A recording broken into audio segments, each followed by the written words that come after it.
Good morning.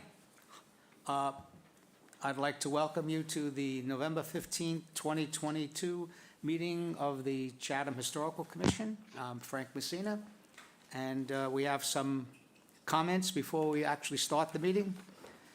Please note this meeting is being recorded and will be available shortly hereafter for scheduled and on-demand viewing on any smartphone or tablet device. If anyone else is recording the meeting, please notify the chairman. Seeing none, we'll proceed. Pursuant to Governor Baker's July 16, 2022 signing of an act relative to extending certain COVID-19 measures adopted during the state of emergencies, including the extension of his March 12, 2020 order suspending certain provisions of the open meeting law, General Law 30A-20, until March 31st, 2023, this meeting of the Chatham Historical Commission is being conducted both in person and via remote participation and shall afford adequate alternate means of public access via Microsoft Teams by calling the phone number 508-945-4410, conference ID 539-500-554 #, or by joining the meeting online via Microsoft Teams through the link in the posted agenda. Despite our best efforts, we may not be able to provide for real-time access. We will post the record of this meeting on the town's website as soon as possible. Thank you very much. First order of business will be the roll call. Vice Chair Bob Lear. Present. Steve Burlingame. Here. Ben Smolazinski. Ben's absent. Stephanie Hamilton. Here. Jane Moffett. Here. Jane is participating remotely. Don Aikman. Here. Sandy Porter. Here. And Janet Tennyson. Here. And the chair, Frank Messina, is present. As Ben Smolazinski is absent, Sandy Porter will be voting as an as the voting alternate. The alternates, Sandy and Janet, both participate, but only one votes if there's in fact a regular member absent. Okay, the first order of business after that will be the minutes. We have the minutes of October 18, 2022. Hopefully everybody's had a chance to take a look at them. Kind of straightforward. Yes. I just wondered with the paragraph new business, and it's Ms. Burrow, and it says improvements, but it doesn't explain what the improvements might be. And I just thought for the record, maybe it should state that. Page 2 So, is looking to do some improvements, but what are the? It's not a mistake. It's just I just thought it should be a little clearer. oh, you mean the definition of what the improvements are? It just Okay. says, let do some improvements. All right. I guess we should probably add, the improvements were to the external architectural details. I can add that. Okay? And I guess the same comment relative to the Chatham-Oconee Maritime Center. And there you can be very specific, because the improvements were to add I'm going to get that right. Archive. It's a, The archives, sorry? the archive rooms. The archive storage room. It was an environmentally controlled archive storage room. It's in the application, so that'll be good enough? Okay, Could I make a motion that we accept the minutes okay. of October 18th, 2022? All right, do we have a second? Second, Jane? Jane, second? Okay, no other comments? Bob? Yes. Steve? Yes. Steph? Yes. Jane? Yes. Don? Yes. Sandy? I wasn't present. Sandy? I was not Oh, at the meeting. okay. Sandy abstains, and the chair votes yes. Okay, thank you very much. I was here. Did Janet? Uh-huh. Well, technically, she Oh, okay. votes. Not trying to leave you out. I think that's the right way to do it. Well, okay. At this point in our agenda, something a little bit different.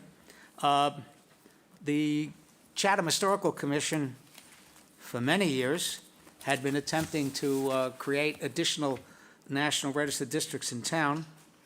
We failed with the Stage Harbor area, but we were successful after a lot of work and COVID in between in obtaining on August 29th certification, and which would provide a listing of the South Chatham Village as a National Register district. 99% of the effort was done by Eric Dre, our preservation consultant, and Eric is here. Eric put together a presentation which we presented to the South Chatham Village Association, who were with the Historical Commission instrumental in supporting the listing of the village as a National Register district. And believe me, and I think Eric will agree, when Mass Historic looks at, trying to put a listing of an area, a village, or as on the National Register, the community support of those people in the village, in the proposed district, is extremely important. So I think the fact that we had the South Chatham Village Association and the people in South Chatham supporting it, it was very important for us to getting approval. Of course, the additional to the great work Eric did on the application. So I've asked Eric to provide an overview of the application and a little bit of the history for us and for the public. Eric Dre, our preservation consultant to the Historical Commission. And Frank, you do deserve a lot of credit for garnering the support in South Chatham. I think, as you said, none of this would have happened without their support. And You mean I get credit for completely nudging you to get it done? Well, and nudging your neighbors to support it. So, Thank you. I think they were going to dim the lights a little so we could see Yeah, the can we put slides the lights low better. a little bit? There you go. So South Chatham has long been recognized as a distinct place. What you're looking at there is the an inset map for the 1880 Barnstable County Atlas, and in each town, once a place within the town was concentrated enough or important enough, they would include a separate map for that place. And 1880 was when South Chatham was recognized as such. The village had been named South Chatham starting in 1862 when the first branch post office opened up at the Eldridge General Store. Oh, sorry, that's where the post office was.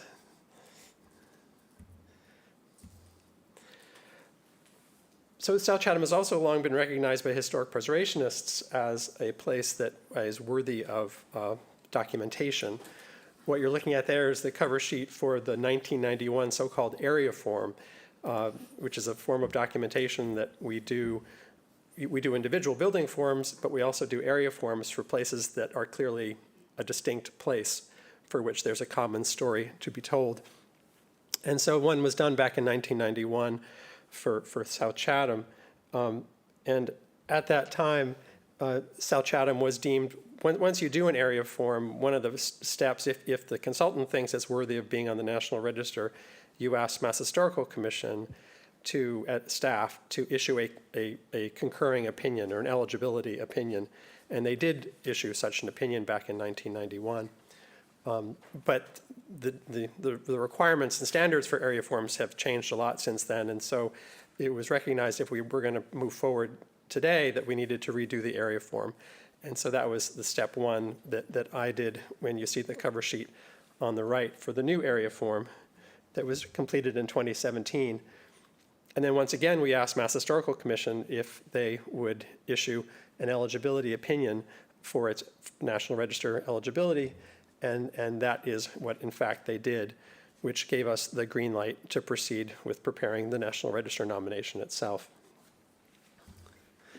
And and I'll go through the content, but they determined that it was eligible under criterion A, which is history, and criterion C, which is architecture, and eligible at the local level. Even though it's called the National Register, it's sufficient if you are significant only at the local level.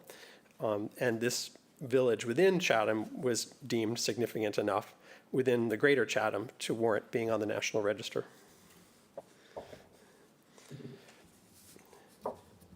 So under criterion A, South Chatham was deemed eligible under two contexts for history. One, the first of which was maritime history. Main Street was laid out in the 17th century as the Harwich Road, and this remote area began to attract a small number of settlers in the mid-18th century. The house at the far right, you can see, is the Phillips House at 2446 Main Street, built in circa 1740. It's one of the oldest houses in the district. And I don't know if you noticed, too, what's something unusual about that house, and it's the same condition today, which is that it's not directly fronting on Main Street. And does anyone want to hazard a guess for why that might be? Exactly. The houses back then, if they could, always faced south, so that the front parlors would have the benefit of passive solar energy, because the fireplaces were going in the back of the house, but weren't really benefiting heating the front of the house. So I think it's really wonderful that that house still has that orientation today.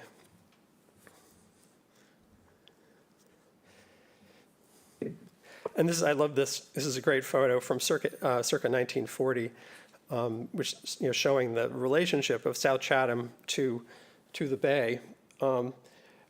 As the fishing industry and the coasting trade expanded into the mid-19th century, there was a shift in new settlement along Nantucket Sound, and this led to an expansion of the population in South Chatham. This portion of Nantucket Sound was the first to be commercially exploited in Chatham using fish weirs and related businesses of salt making and fish drying. The success of these enterprises was important to the growth of South Chatham, and South Chatham's residents at that time became some of the most prominent citizens in Chatham.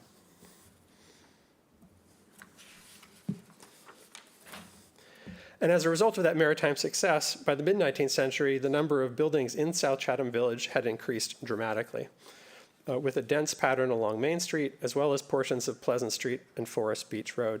And this is a great view looking down Forest Beach Road.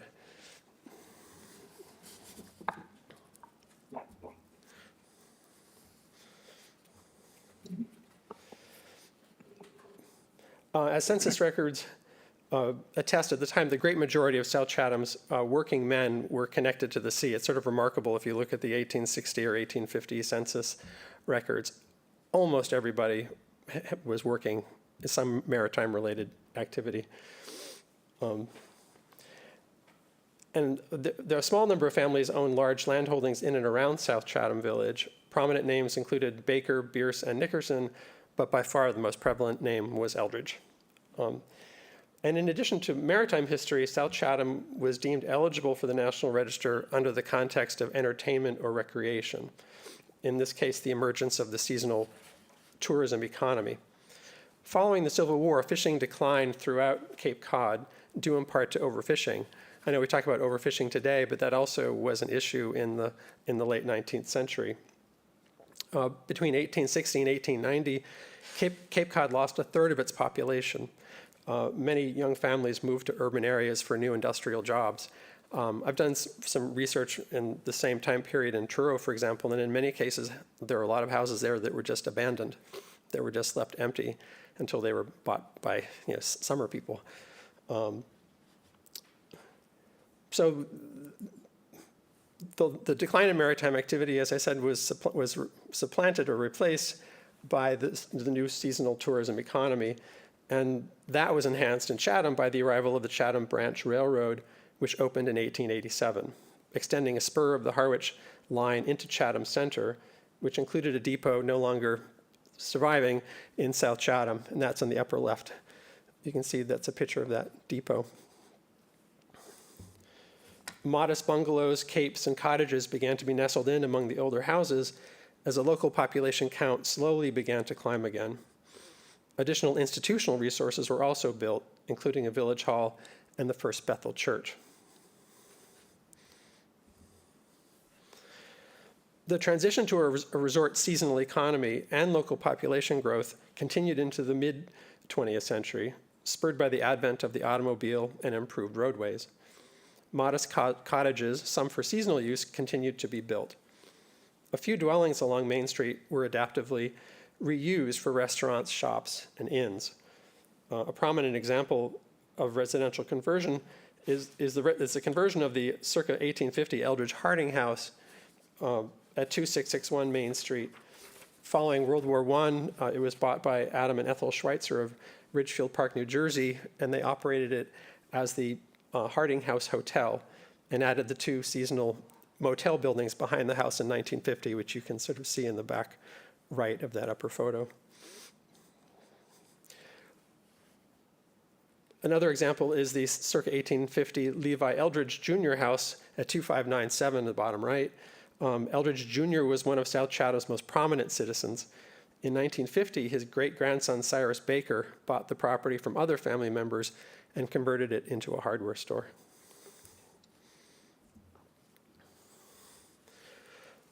So in addition to being deemed eligible for the National Register for history, South Chatham was also deemed eligible for architecture. South Chatham Village includes a large number of Cape Cod cottages, including 7 half capes, which are the capes that are only 3 bays wide.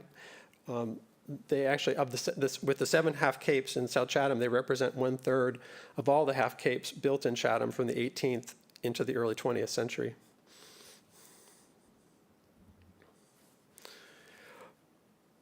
The greatest concentration of contributing houses were built in the 19th century, not surprising considering that was when the economy started to really grow from the maritime activity. This includes the district's 1 federal 2-story side gable house on Pleasant Street on the upper left. And there are 22 examples of Greek Revival style gable front houses, many with rear or side Ls. One that's really worth noting is the upper right, the Kimball Eldridge house, which I think is probably the most refined example of the Greek Revival style in the village. It's a little hard to tell from this photo, but there's a recessed entrance with these beautiful sort of columns built into that recess. And one of the reasons why it's a little more elegant than the other Greek Revival houses in the village is because it wasn't built in Chatham. It was actually built on Nantucket, and he bought it over there and floated it over. So that's your one Nantucket property in South Chatham.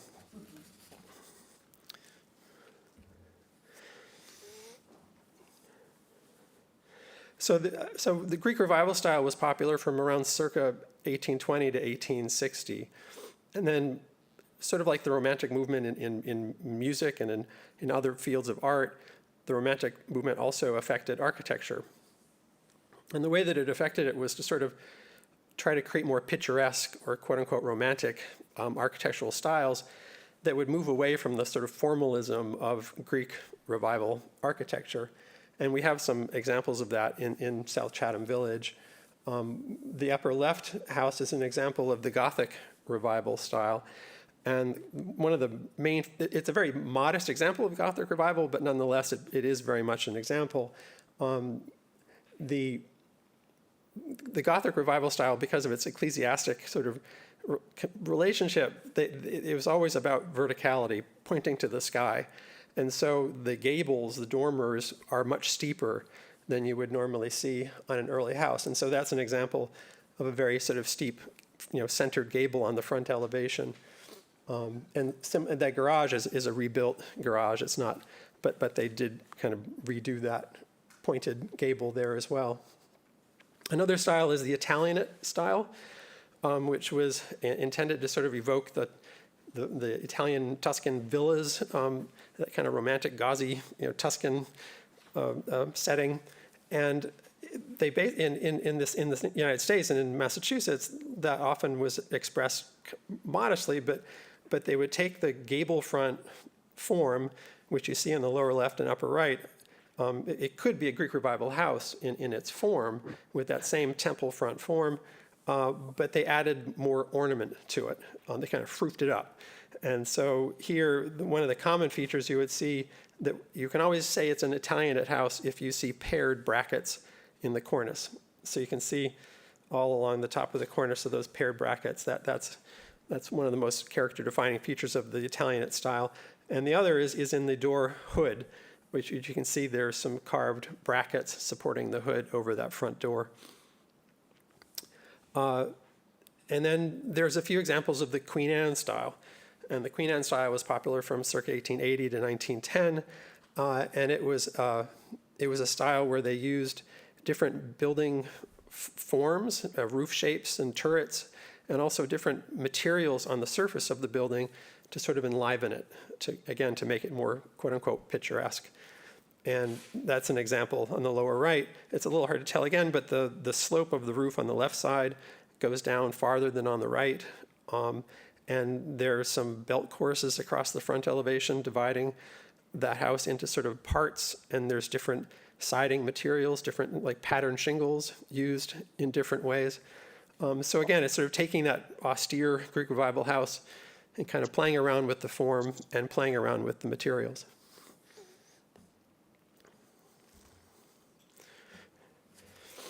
And then into the 20th century, there are a number of modest houses that are contributing, and there's my favorite example of a craftsman bungalow is 54 Forest Beach Road. I don't know if you've ever really noticed it, but really slow down your car when you drive by, because it's an incredibly intact and just beautiful example of a very low slung sort of squat bungalow.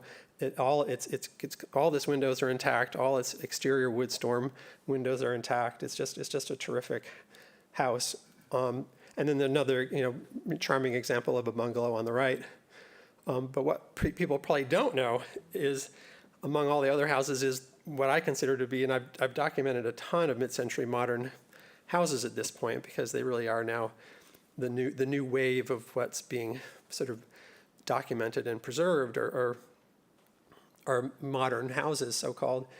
And you have in South Chatham, I think, the best example in the entire Mid-Cape of a mid-century modern house. And I'm sure most people don't even know it's there. But it was designed by Henry Grattan Gill Jr.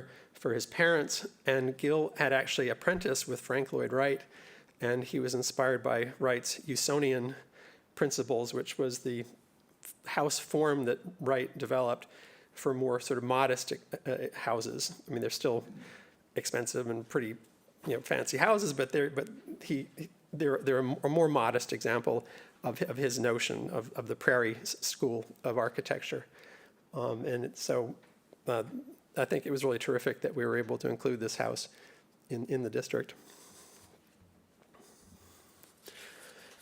So most of the resources within the district are residential, but there are also some that are institutional or commercial and or outbuildings that are contributing. And of course, the most iconic building is the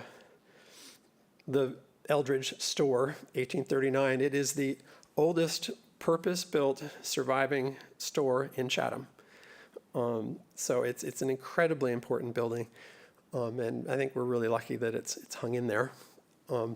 And also some of the houses that were built back in the day had subsistence or other farming activities in addition to the maritime work, and so a lot of the houses had barns. Some of those barns have survived. And in all cases, those barns have been converted into houses in the village. And the one on the right, you can see, is another example of the Gothic Revival style with that centered, pointy gable.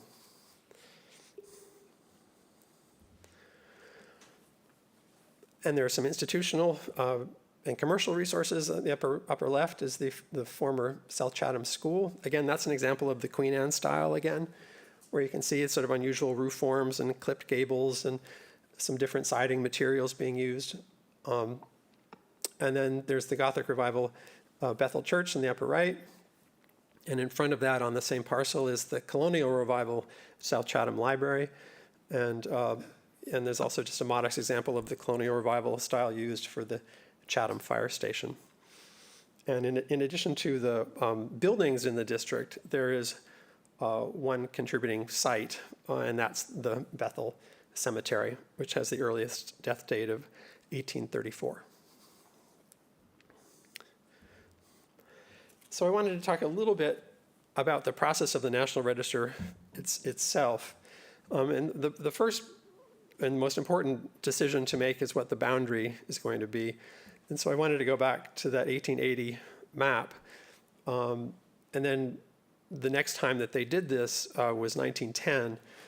And you can see not too much had changed, although a little bit of development had started to come down Forest Beach and Pleasant, but pretty much the same.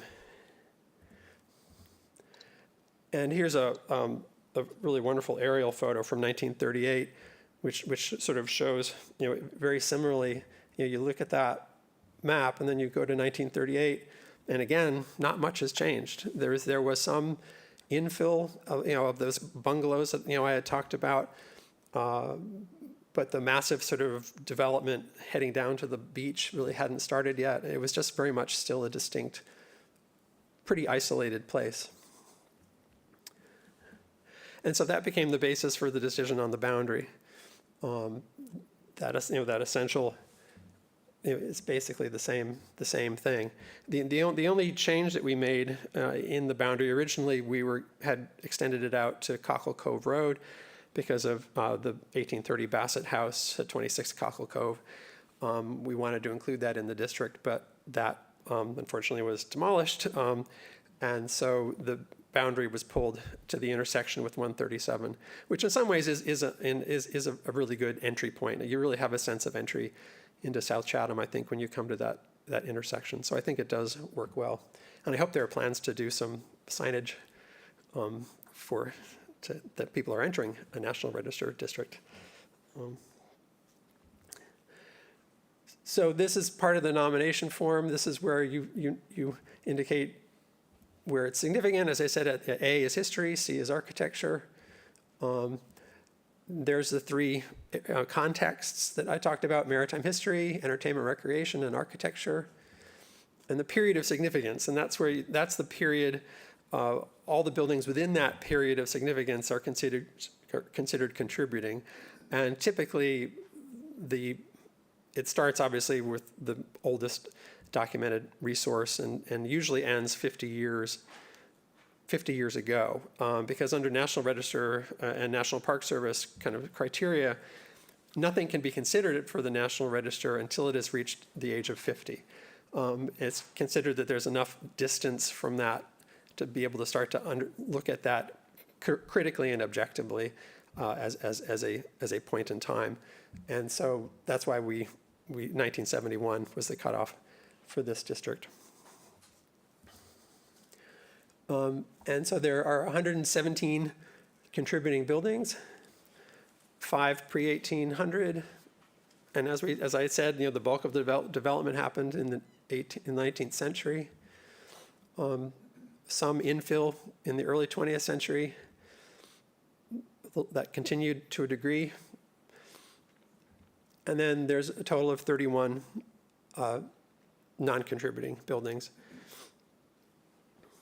And one thing to think about is that when you're doing a boundary, you are going to have typically some non-contributing resources, because Mass Historical Commission and the Park Service don't like to have districts that have donut holes in them, and they also like to have it be down both sides of a road.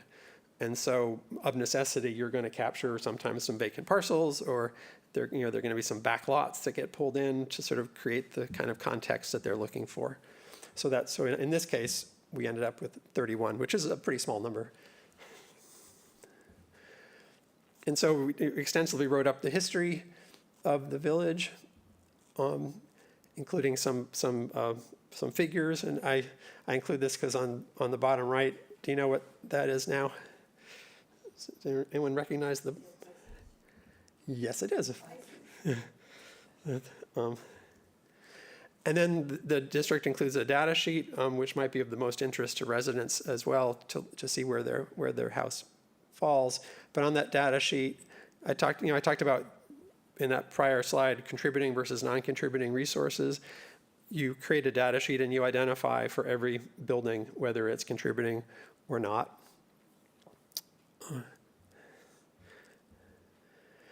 And then here's another version of the district showing that, as you may know, the Chatham Historic Business District also extends down Main Street and partially into this district.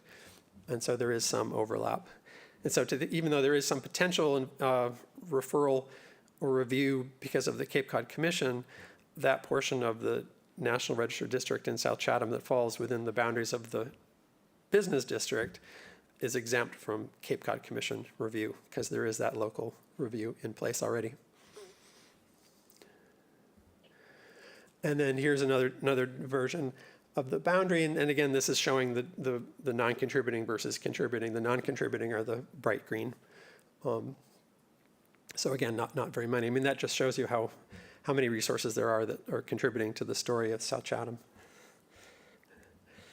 And I just wanted to end with a quote from Marcia Montbleau, who stated in her 1995 work, Home Song Chatham, South Chatham is such an independent critter that it could be the 51st state. So maybe you just put a state on the National Register. So. Thank you very much, Eric. I appreciate it. Just one quick clarification for the public and for our efforts in the Historical Commission.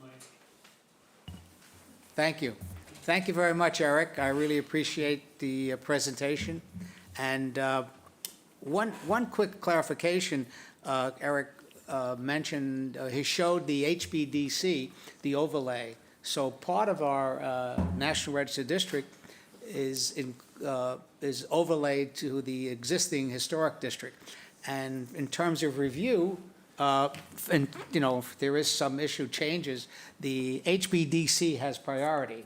So the historic district has so if a home is in the National Register District and it is in the HBDC, it goes before the HBDC, not the Historical Commission. So that's an overlay. But even though we knew that, when we proceeded with this, we still felt we wanted to make it sure that the district was, included, that section. And of course, Mass Historic had actually no problem with that. So, there any specific questions or any other comments, folks? No? Good. Yeah, one, go ahead. On your map, Turn your speaker I on. noticed on your map you showed two significant cemeteries, one being the one pretty much at the Harwich line, but there was another one within the South Chatham community itself. Is that an active cemetery? That's the family cemetery you're talking about? I don't know. It looks to be there is one pretty on- substantial size near the church, near the community church in South Chatham. But it showed on the early Barnstable maps. Oh, yeah. I don't know actually what happened to that cemetery. It's not there anymore. They must have. I was trying to picture it, and I couldn't. Yeah, I know. You're Thank you for the answer. I know you don't think about cemeteries as sometimes. Are we saying the cemetery is gone? Yeah, I have not come across the story of that, but I guess in some cases, cemeteries get moved as well. So Oh. Okay. there is a family cemetery, just a little one on Cockle Cove Road. Yeah, the Bassett Cemetery. Right. And that was a personal, we had that home on the corner of Cockle Cove and 28, and unfortunately, we struggled with that one, and it was in disrepair. I think I voted against it, but we did allow the demolition to proceed. And once we did that, as Eric indicated, that kind of moved the district, so we did not include the Bassett Cemetery on Cockle Cove. Anything else? Any member of the public? All right, Eric, Right. thank you very much. I really do appreciate Sure. your presentation, and we have copies of it. You've all been given it, or at least electronically. So we do have it, and I think it would be very useful when homes come before us in the South Chatham Village. Actually, we did have one about a month ago, right after the National Register District was put forward, and it was a very minor change, and I think we approved it through an administrative review. But, well, again, thank you very much, guys, and I do appreciate all the help you've given me. Okay. Okay, back to the agenda per se, public hearings. Appreciate your patience. We have one application for review today, and specifically, it's application 22016, 75 Main Street, to be heard in accordance with Chapter 158, the demolition delay bylaw, and also within accordance with Section 12E, the Cape Cod Commission Regional Policy Act. So again, 75 Main Street, and I see Mr. Ford here, who's going to make a brief presentation. Yes, thank you, Mr. Chairman, members of the Commission, Attorney Mike Ford, representing the applicant, Sandy Bliss LLC. First, let me tell you that I enjoyed, and I'm sure Peter did too, Eric Dre's presentation. That was very interesting. I have spent, I grew up in Howard, but my wife comes from South Chatham, and she was born and raised in Chatham and lived on Cockle Cove Road for many years. So a lot of that area is very familiar to me, and you should be commended for that National Register. Thank you very much. district. One thing, just quickly aside, not to leave it, the original, I think, area form was in 1991, and I see Mr. Pakin, former chairman, was that you folks in 91? It probably was, Mr. Yeah. Chairman. Yeah, I recognize the names of Nancy Yaw, who was the chair at that time, and Don Freeman, who first was on the Historical Commission Right. Yeah. before he went on. I think, to be- unfortunately, there's no microphone there, and I'm sure the people in the control room are nervous, but Mr. Pakin was indicating that, yeah, probably in 1991 himself, Don Freeman and Nancy Ure, who was chairman when I joined the commission. Oh, goodness gracious. But thank you very much. That work that was done by the commission, provides the groundwork and for us today to look forward to it. Sorry, but thank you very much. No problem. I have the pleasure and privilege of working with Mr. Dre on a project in Orleans regarding a budding historic district. So he's a talented fellow, and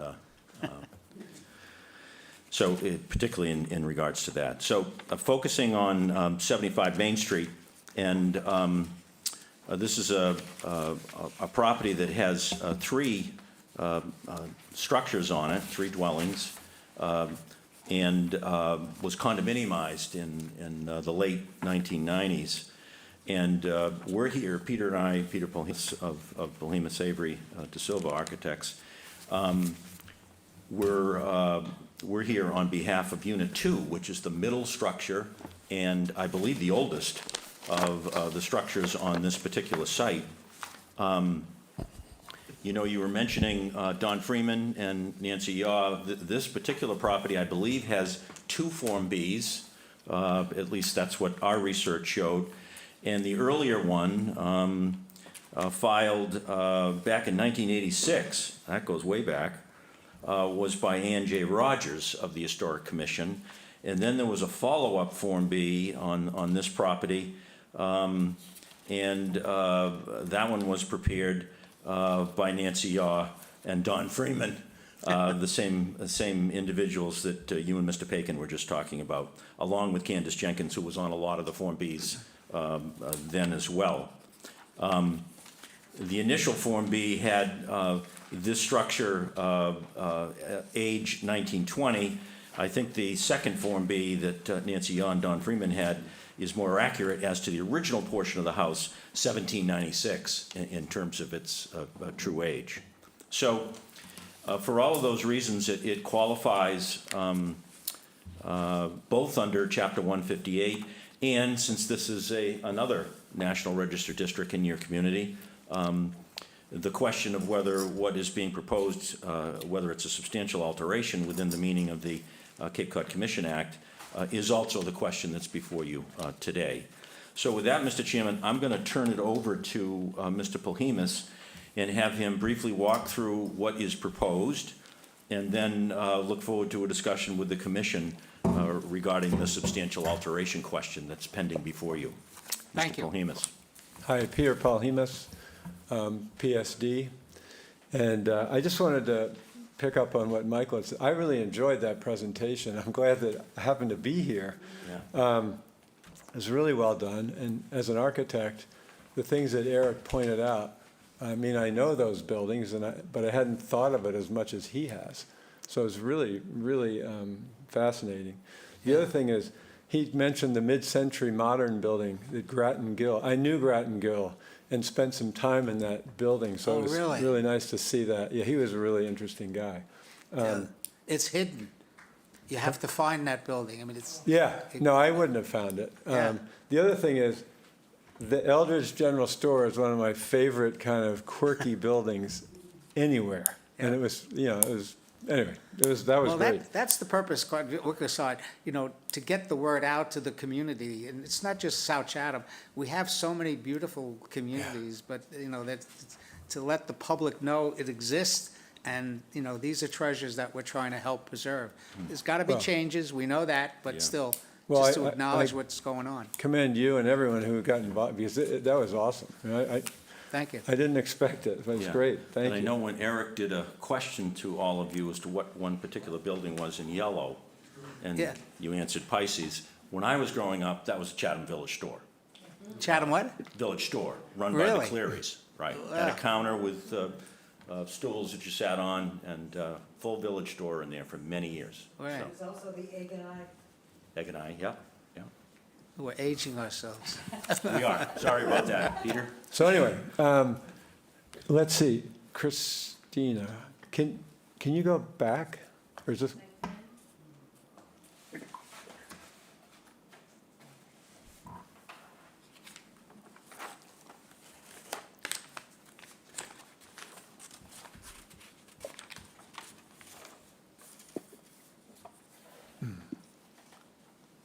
Okay, what, and forward?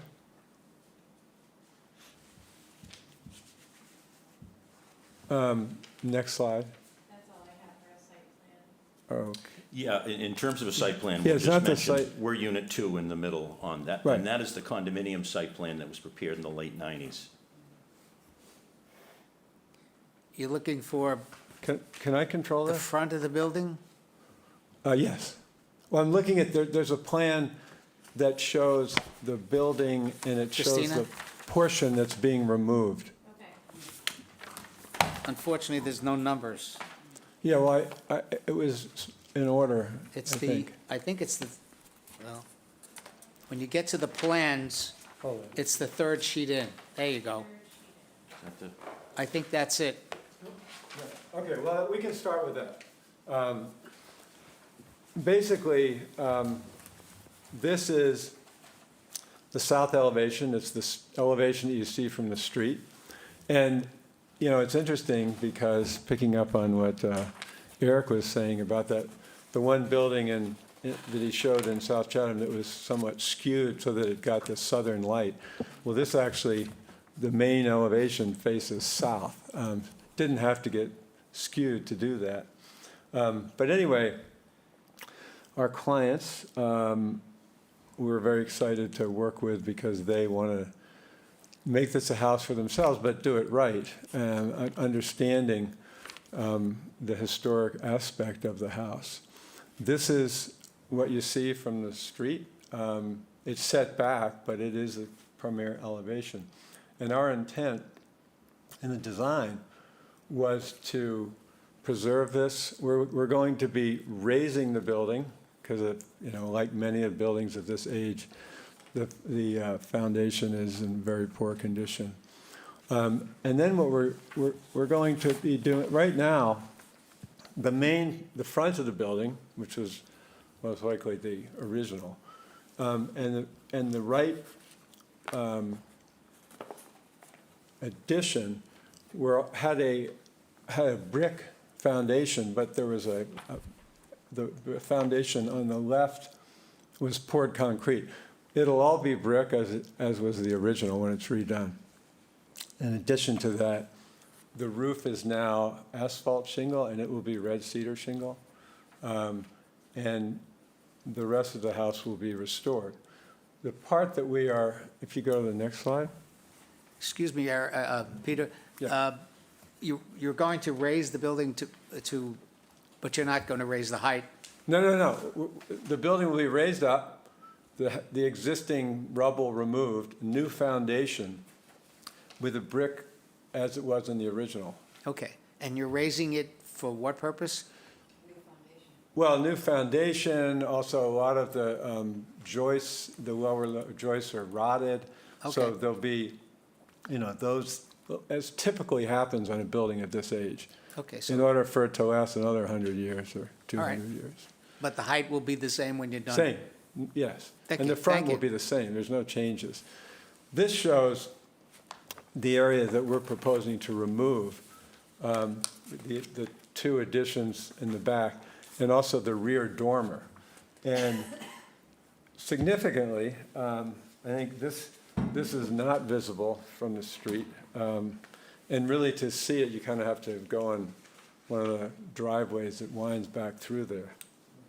But when we were considering the design, we referred specifically to the guidelines for determining what qualifies as a substantial addition, which was issued by the Cape Cod Commission. And on the second page, it says, the following alterations should not be considered a, quote, substantial alteration. Additions and alterations that are limited to the rear or side facades and that do not require removal of distinctive architectural trim and features. So the pieces that we're removing are in fact, side and rear. And as an architect, I don't believe there's any, considerable distinctive architectural trim or features. That's number one. The other thing is, it says, the following alteration should not be considered a substantial alteration. Demolition of later additions that do not have historic significance. And I think it's fairly clear that these are later additions. We know, we can document the garage was in the 60s. The other piece was added earlier. Garage was 97. We had a building permit. Say that sorry. again? 97. Garage was 97. 60s, We filed a 97. building permit for the garage. So they were in the 60s? No, it was 90s. I said 60s, and Mike, you see, when you get to be my age, I'll say to my wife, that happened 10 years ago, and she said, that was like 25 years ago. Anyway. So the garage, the date, was- garage 1997? Yes. Thank you. We filed a copy of the building permit with the application, and I'm pretty sure it was 97. Or 96, I stand 96? corrected. All right, thank you. I don't know. The L piece that connects to the garage, I don't know the age of that. Right. We don't know the age, but I think we can determine that it was not part of the original structure. As I would argue, the dormer was not part of the original structure. I mean, if you look historically at dormers that were done way back, they were not as substantial. They didn't come all the way out to the wall, basically, to the face of the wall, nor did they, usually they were small gable end dormers, or if there was a larger dormer, it was considerably smaller and didn't have the pitch that this does. So anyway, so the point is, our whole intent here was to preserve the important front elevation, remove these rear elevations so that the house could become more usable for this family in the future. Can you go to the next one, please? All right, why don't you show us what you're planning to do? Okay, we're going to do that. These Okay. are just pictures, I'm sure you've all seen it, but these are photos. If you keep going, we'll go to what we're proposing. So, this is the proposed floor plan, which we don't really need. We can keep going. We'll go, okay, so this is the building elevation on the north side, and you can see that there's really, well, you can see that this is, in other words, this is looking from the back. We looked at the front elevation, this is the rear elevation. You can see the two wings, and then what we're adding is between that, and everything is lower than than the existing, so and the pitches are the same. So I think it was done in a way to be consistent with the architecture that's there. Next, please. So this is the building elevation on the east side, and you can see, hopefully you can see clearly how that addition is going to look. Next. And obviously, the south elevation will be unchanged. So, So none of the addition, the changes are visible from the front of the house? no, Okay, no, they're not. thank you. And if you, well, we walked the site, Frank. Yeah. You really, to even see the side elevations, you kind of have to wind your way back through an area that feels like you probably Yeah. shouldn't be there unless you live there. Well, the property is kind of mixed. For those of you who made the site visit, either independently or with us, you notice it's a interesting flag lot, but, okay. All right? All right, do we have any questions or comments? I think there's no question relative to the historical significance and of the property. So we can dispense with that pretty quickly if we wanted to do that. Bob?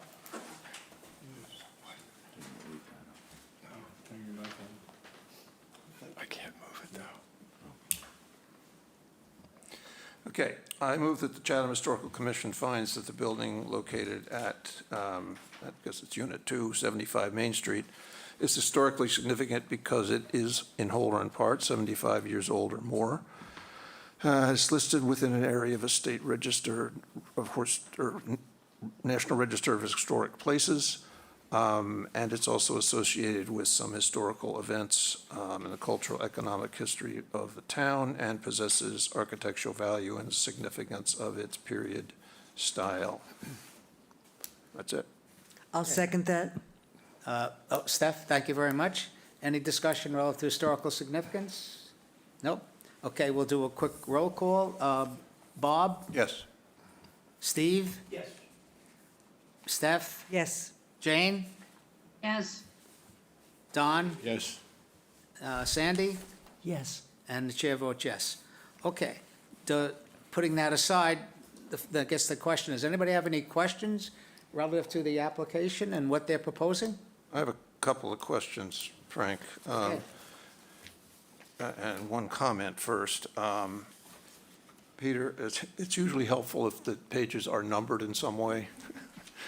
I apologize. Makes it a lot easier when you're Yeah, trying to... no, I hear you, but I apologize Okay. for that. You mentioned that you felt that the dormer in the rear was not original because it comes basically all the way out to the wall below. I'm sorry, say that again? The dormer, you said the dormer in the rear that you're taking off, you felt wasn't original because the wall or the face of that dormer is Christina? flush with the face Right, of the what wall yeah, what below. I'm saying, historically, for buildings built at the time of the original structure, Yes. from my as an architect, I have never seen a building that had a dormer that acted in that fashion. Okay, but does the front dormer have that same I think the front issue? dormer also was not part of the original Okay. structure. No, yeah. That's what I was trying to... Oh, yeah, no, get at. absolutely. Okay, all right. Yeah, But you're leaving the front dormer? we are leaving the front dormer. Okay. yes. On your proposed elevation from the east, Yep, you have the existing height of the existing dwelling, and it looks as if your proposed addition is somewhat higher than the front. And if so, what's the difference? wait a second. You got it. It's not higher, It's not, okay. no, no.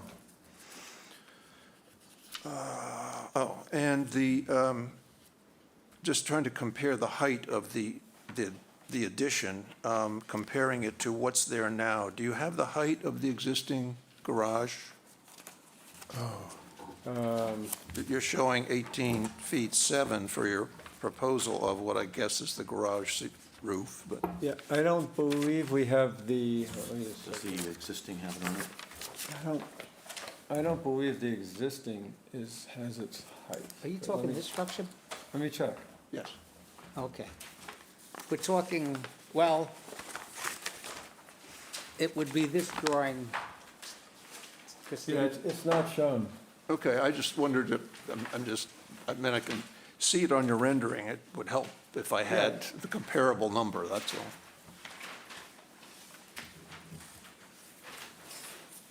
Is your point the fact that the addition versus the existing height of the garage is different, higher? Substantially higher. I don't Yeah, no, know I how think- Oh, yeah. substantial. Yeah. I think that the height of Yeah. the new garage is higher. That whole elevation, if you look at the west or the east elevation, the new addition is shorter in length. And I think there's a drawing that shows that. Yeah, I think you showed that the footprint of that is slightly smaller than the Yeah, it is. existing. But yeah. Well, it shows the renovation 22, about 23 feet from the existing, well, no, you're really hard to tell. Yeah. Well, that's the other comparison would Right. be the length of the existing So the height- addition versus.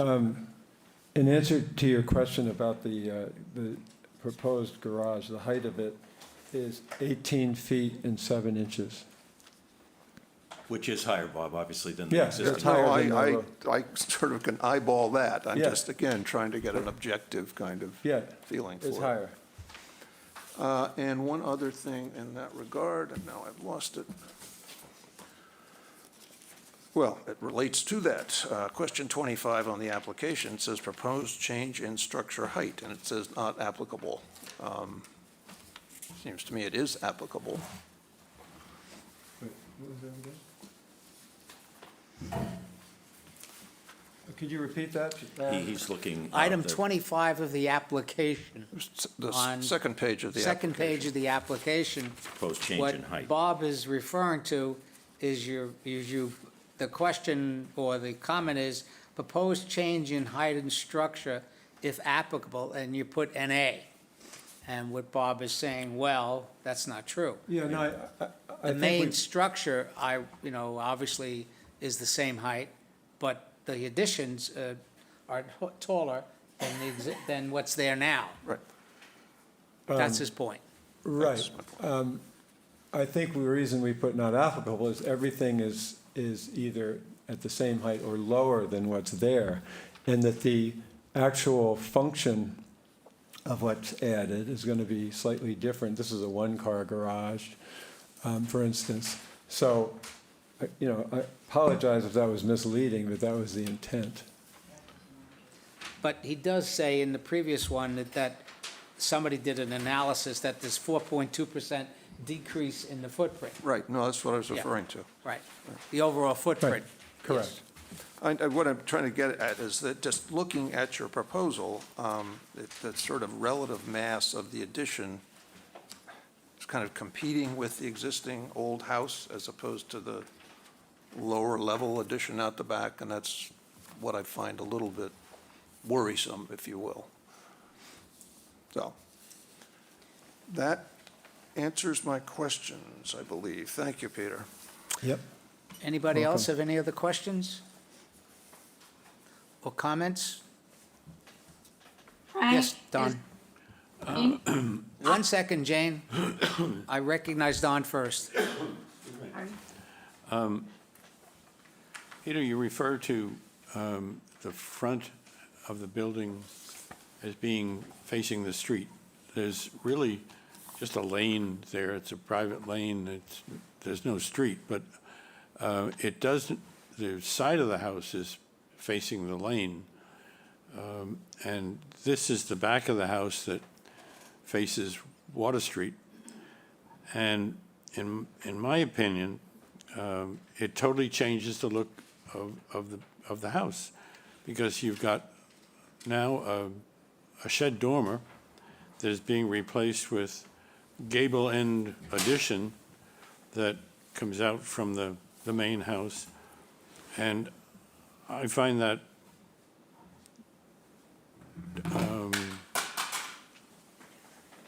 what's the word I want? Unacceptable, maybe, but not, or I find it concerning, I guess is the word I want, because the house from the Water Street, coming in from Water Street on that lane, is going to look totally different than what's there now. And I don't have a question, but that's, I'm sorry? I don't have a question, that's just my comment. Yeah. Well, you know, Don, as I said earlier, my difficulty in finding it, you happen to live within 50 feet of there, you know, and, you know, and my Google wasn't as good as as I thought it was. And, you know, when I went around a couple of times, and I finally saw the house, and I saw it from Main Street. I mean, although you know, you're right, it's on a lane, but in my view, you know, from streetscape, if we're gonna use streetscape, what you really see is the front of the house from Main Street, you know, and thankful, you know, they're not changing that. I don't disagree with your comment or observation relative to the back of the house or the interior lane, from the lane or Water Street. It's different, there's no question about it. Yeah. Yes, Steve? My initial impression when I drove up to the site, I came from Main Street through the Maybe you could The put the Hammond the House. site plan up so that we can kind of follow his comments. Hammond House condominium driveway, pathway, right-of-way, whatever it may be. Just the fact that, I said, where's the old house? I'm looking at this, what looks to be a very conventional, contemporary home with a full dormer on the front and on the back, neither of which strike me as an indication of the old house. So it's, as Mr. Palima said, they didn't believe that the front dormer was original either, and I would agree. It does. This is probably a full cape at one time, and has grown in many directions. I guess 4 different directions, 3, I guess. Front stayed pretty much the same. But we have the little L's on each side and then the little row of L's in the back. And so I'm thinking we're looking at a property that, even though the bones of it may be historic and old, I don't think we're dealing with an old the old part of the structure. We're not changing at all. What they're proposing to do, to me, is they're replacing one relatively recent addition with another. I think this house lost its original appearance when the dormers were added. And I think right then and there, you lost the whole idea of it being an old cape. And not that I don't have any objection to what you're doing, but I would say to those who have raised objection that we're changing some relatively recent additions with another addition. And and the bones of the house, which is all that is there, are inside that main structure, which we're not touching. So I think we're dealing with an unusual creature here. We're not dealing, buried in there is an old house. I once had a case when somebody had a motorhome, and they had added additions to it, and before long, the only part of the motorhome that existed any longer was the heating system in the kitchen. And nobody could tell, but it was a motorhome as far as the town of Pomfret, in this case, was concerned, and very, very difficult, but it was no longer a motorhome. And this is no longer, historic Cape to me. And Okay. I appreciate the fact that the interior is not being changed, and not ripping out fireplaces or staircases or things of that nature. All right. Excuse me. Jane, I'm sorry. I have 2 small points. One is number 13 on the application. It says, is the building on the National Register of Historic Places. It's in the National Register. Yeah, that's a mistake. Thank you, Jane. Yeah, it is. The You know, other thing- hold on one second, Jane, one second. What she's saying, you guys are getting a C- on the application. Yeah. Is the building or structure on the National Register, and that's a yes, not a no. That's correct. And it- But it's not on the National Register. it is, It's the building, the the building, district is in, but the building is itself the is building not. or structure on the National Register of Historic Places. It is a contributing structure Yeah, it is. in the National In the Register National Register, okay, district. then that, I think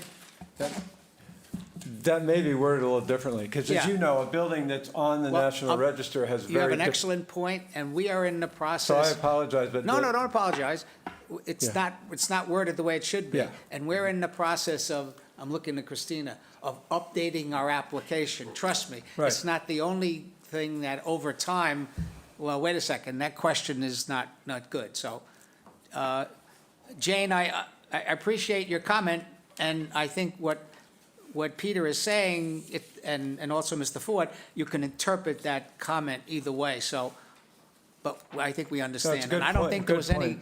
any question at all by the applicant relative to the National Register No. and historical significance of the property. So it's kind of a mute question. Jane, do you have anything else relative to the application? Well, just follow up on that. It's in the National Historic Register, and it's a contributing structure. Yes. So as you, I think that you all agree that it needs to be rewarded. I'm sorry I don't have a voice today, but the other thing I wanted to say was, I had trouble finding the place. But Frank, you said you saw the front facade facing Main Street. I didn't see that. I saw the side, the east side. But I had trouble finding it. When I drove in front of it, that's facing south. Yeah, you can So- see the front of the house approaching it from the lighthouse on Main Street. Oh, and from the lighthouse, yeah, but you have to drive in order to see the front facade. Yes, That's my point. okay. Thank That's you. why it's sort of, Okay, sort of- it's askew a little. anything else, Jane? No, that's it. I can't talk anymore. All right, get better, please. Frank, could I just respond to something that Steve raised? The structure as it was in 1999 Norm, 1999, 2000, whatever, when the National Register was established, is what the contributing structure is. 2001. Right. So that, saying this is the old part, it doesn't count. Yes, it does count. It's part of what was registered as historic. So we just can't ignore those No, we pieces, can't. even though they're not, quote, original. No, we can't. You're correct. I think what Peter was referring to, if I may, Mr. Chairman, was the guidance that the Cape Cod Commission has issued Right. that we tried to follow as to whether this is a substantial alteration. You're absolutely correct. You can't ignore it. It was there when it was designated as part of as a contributing structure in the National Register, so we have to address it. And what we're suggesting is, respectfully, is that while it was there in 2001, when this was designated an historic district, it is not really, doesn't really have historic significance. And so the Cape Cod Commission guidance says the following alteration should not, in bold caps, be considered a substantial alteration. And part of that is demolition of later additions that do not have historic significance. They should not be considered. That's the guidance. And so that's all we were trying to say, not that it wasn't there when this was designated in 2001. Even the garage had been built by then, in 96. Understood, but it does get to, well, I think it certainly leads to that this is a substantial alteration of the property. Now you're getting into whether it would, that other clause in the Cape Cod Commission Act, whether it would jeopardize its placement on the National Register. Yeah, and in order to jeopardize, the commission guidance would suggest, it needs to be a substantial alteration. Now, substantial alteration isn't just substantial in terms of size. They used to have 25% of the gross floor area, and we'd all sit here It still and do does. these formulas and so forth. And now the guidance is different that's come out from I the don't commission. really care what the guidance is. It's more than 25%, is it not? Right. I don't know. I haven't done the numbers. It's Well, a little smaller the in numbers are terms on of- your application, so I assume somebody did Yeah, the numbers. yeah. But it seems to me that that's not the test any longer, if you read this guidance. Are you familiar with the guidance? Of course I'm familiar with the guidance. Okay. And I don't think that guidance necessarily controls. It is what it is, guidance. Okay. All right, gentlemen, let's not get into Not an a- argument. It's not a regulation. Yeah, it's not a regulations, but I think what the applicant is saying, the Cape Cod Commission is indicating the percentage in itself is not necessarily the total reason for referral to the Cape Cod Commission as a substantial alteration, that there are other factors. I have read the guidance and I think understand. we're all in violent agreement here on what we're No, we're saying. not. Okay. Okay. All right, I think everybody has, Steph, do you have anything you want to add? Okay. Sandy? Peter, I have a question. Yes. I'm looking at the existing elevation on the north, and then I'm looking at the proposed north elevation. Am I correct that the two new door, that they are not the same height? They're lower, correct? Hold Which on one height are you second, I'm going to referring look to? at the drawing that you're referring to. I'm You're just- looking at, Building elevation north SD and okay, Sandy? existing, what? Look at that for a Oh. second. Is that the one you're referring to? No, north, no, That's I'm the- looking at the north. north SD, okay, right there, Yeah. okay. Your question? My question is that these, I thought I heard someone say that the new addition was going to be was higher, and I'm looking at It's it. not. I didn't think it was. No, I It's think not what they're higher. saying, if Okay. I could clarify, what they're saying was the addition, the total addition is not higher, but the part that was demolished, okay? Yeah. Is lower than the new addition. Okay, That make sense? Did I Yes, say that that's correctly? correct. Correct. Okay. That was the Thank you. observation. All right. thank you. Thank you. Okay, I think we've said, I think we have a sense of where we're going with this, at least I think we do. And I noticed there's a hand, we do, Mr. Bacon, we save that after we vote, then we ask for comments, okay? Speaking for or against the application, that's when we do it. That's how we refer to, okay? I appreciate being able to make my comments now with Mr. Chairman. Well, that's not the way we do it, just hold on. Okay, we need a motion on how we're gonna proceed.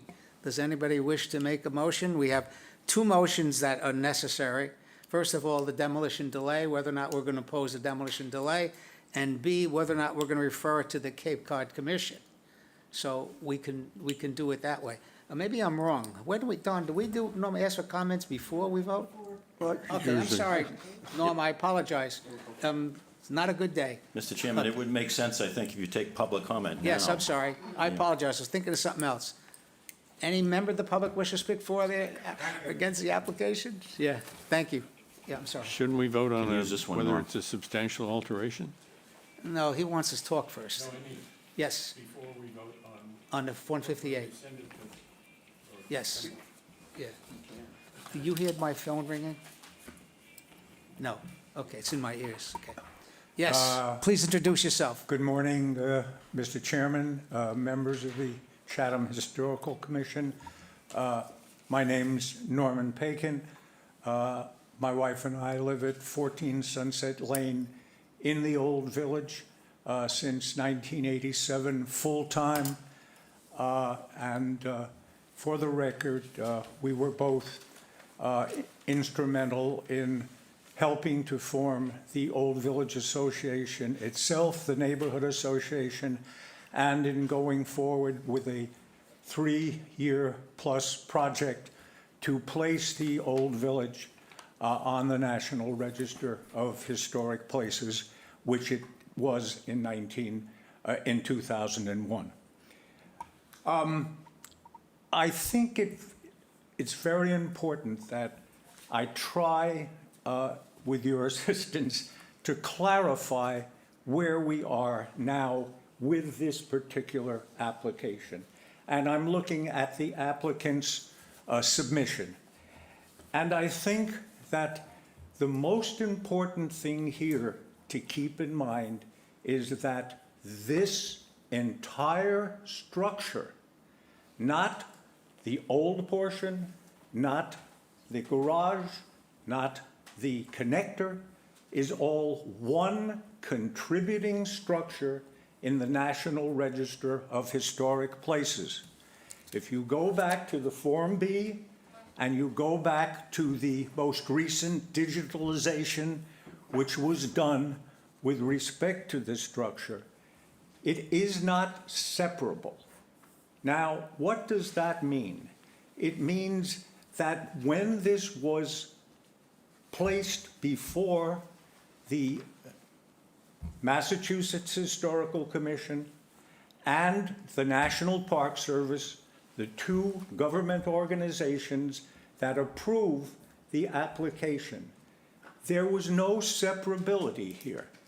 And what I'm hearing, and I think it's unfortunate, is the attempt here somehow to pick this entire building apart.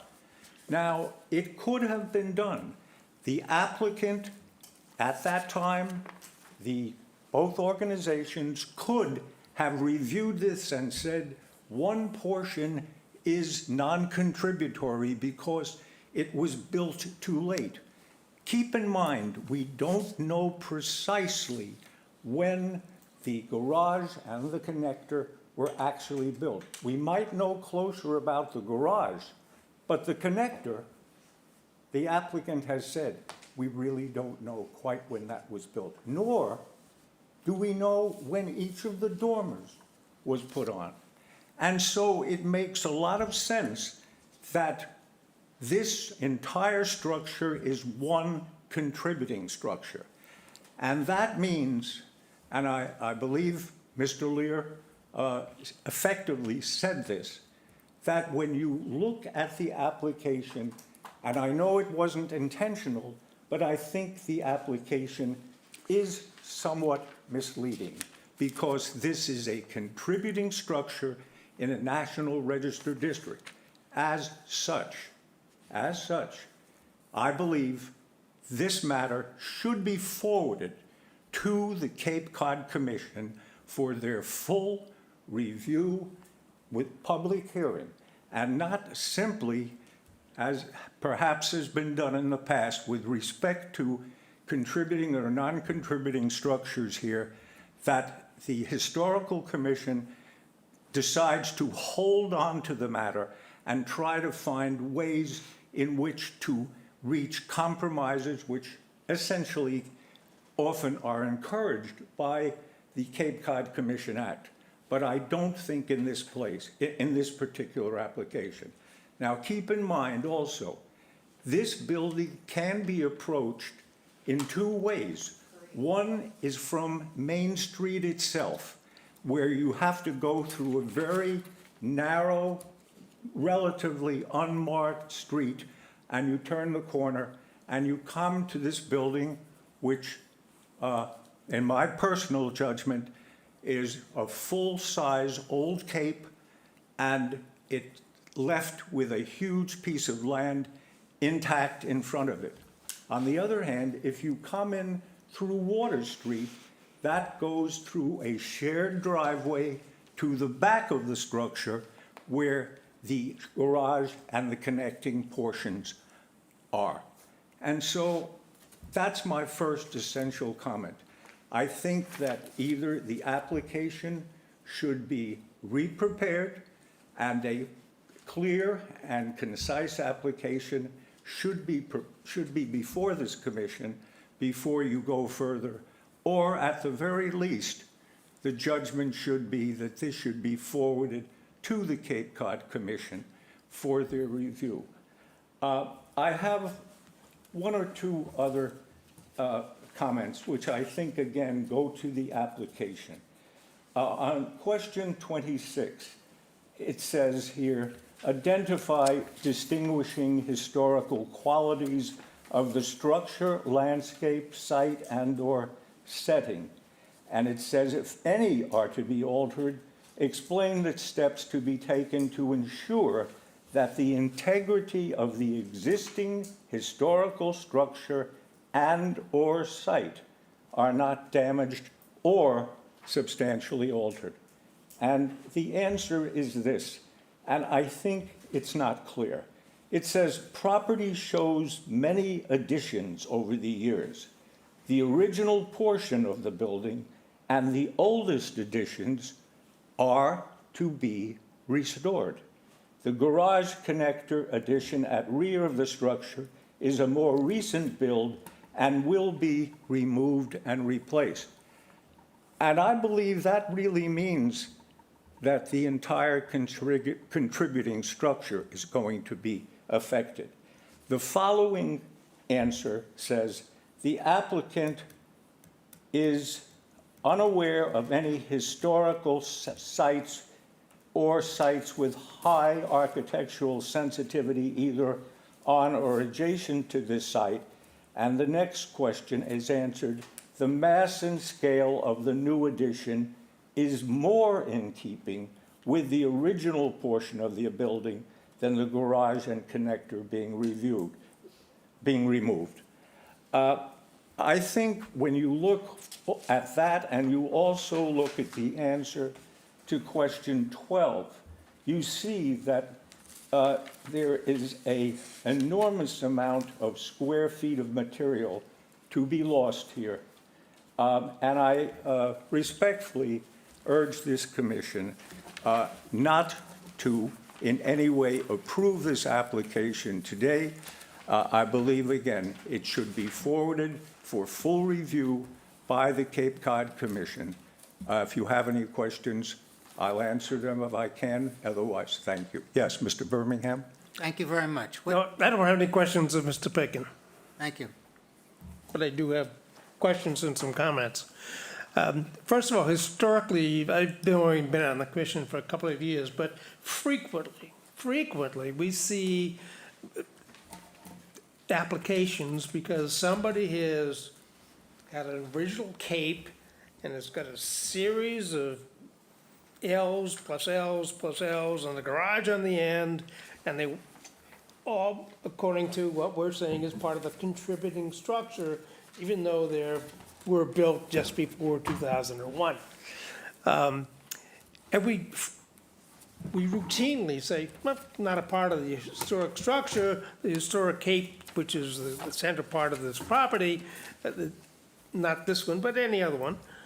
It is only the garage that was built in 1990 that's being altered. And we say, fine, it has something to do with, it's part of the contributing structure, no question about it. But we ignore it because it's not part of the antique part of the house that we're looking at. I don't know if we ignore it, but we take a different sense of, yes. I haven't seen a situation where we have taken some L and not allowed a new L to replace it because it was part of the contributing structure. We said it's okay because it's not part of the historic part of the house.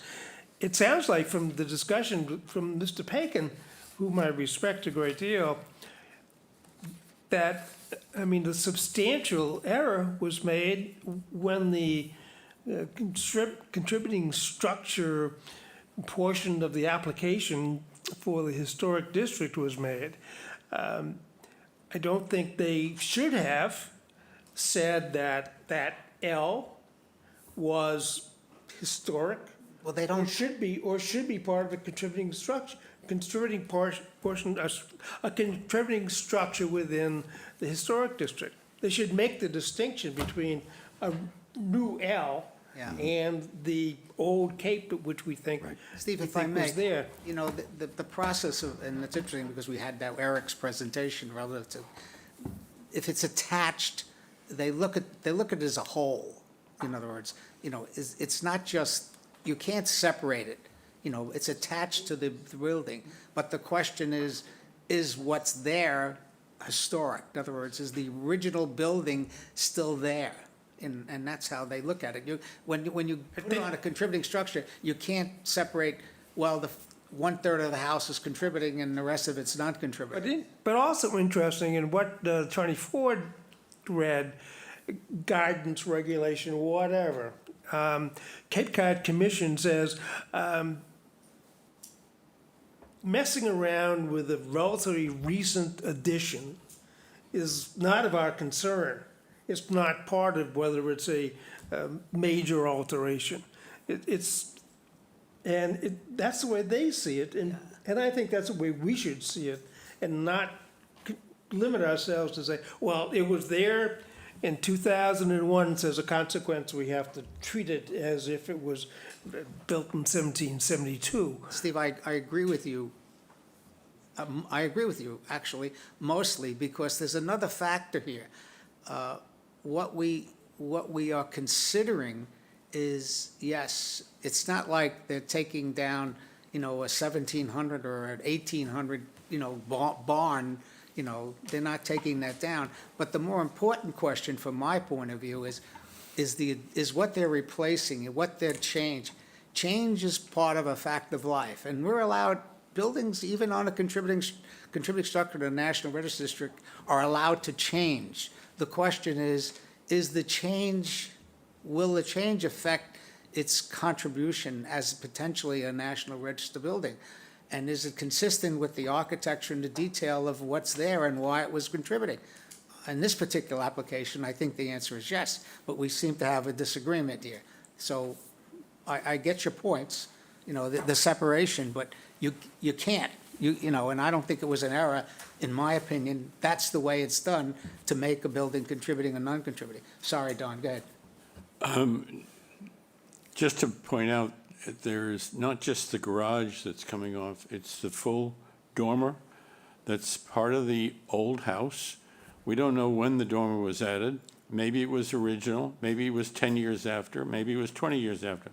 But that full dormer that's on the back of the house is going to be gone. And it's going to be replaced with gables. And that, to me, is a substantial change and a substantial alteration. Okay. All right, I think, yes, Could I ask a question, Frank? sure. So, when Mr. Pekin was explaining, when those two designations are given to a house, does that mean those people are informed that they can never make any changes to this structure? No, technically, the way it works, when you have a contributing structure in the National Register District, you're allowed to make 25% change without even bothering us, okay? It's allowed. And obviously, this percentage here is probably more than 25%, so it's here. Got to remember, this application's here for two reasons. Chapter 158, demolition delay, and referral to the Cape Cod Commission. Now, we wrap ourselves around the axle on the Cape Cod Commission, because that's obviously a much more not important, but it means there's a lot more involved if that happens. I would comment, again, what Mr. Lemus is reading is the guidance that was provided to us when we asked the question, you know, what's the criteria for referral? You know, when should we refer it? Should we refer everything to the Cape Cod Commission? In other words, if it's more than 25%, automatically? No, that's not the answer. It's a guideline.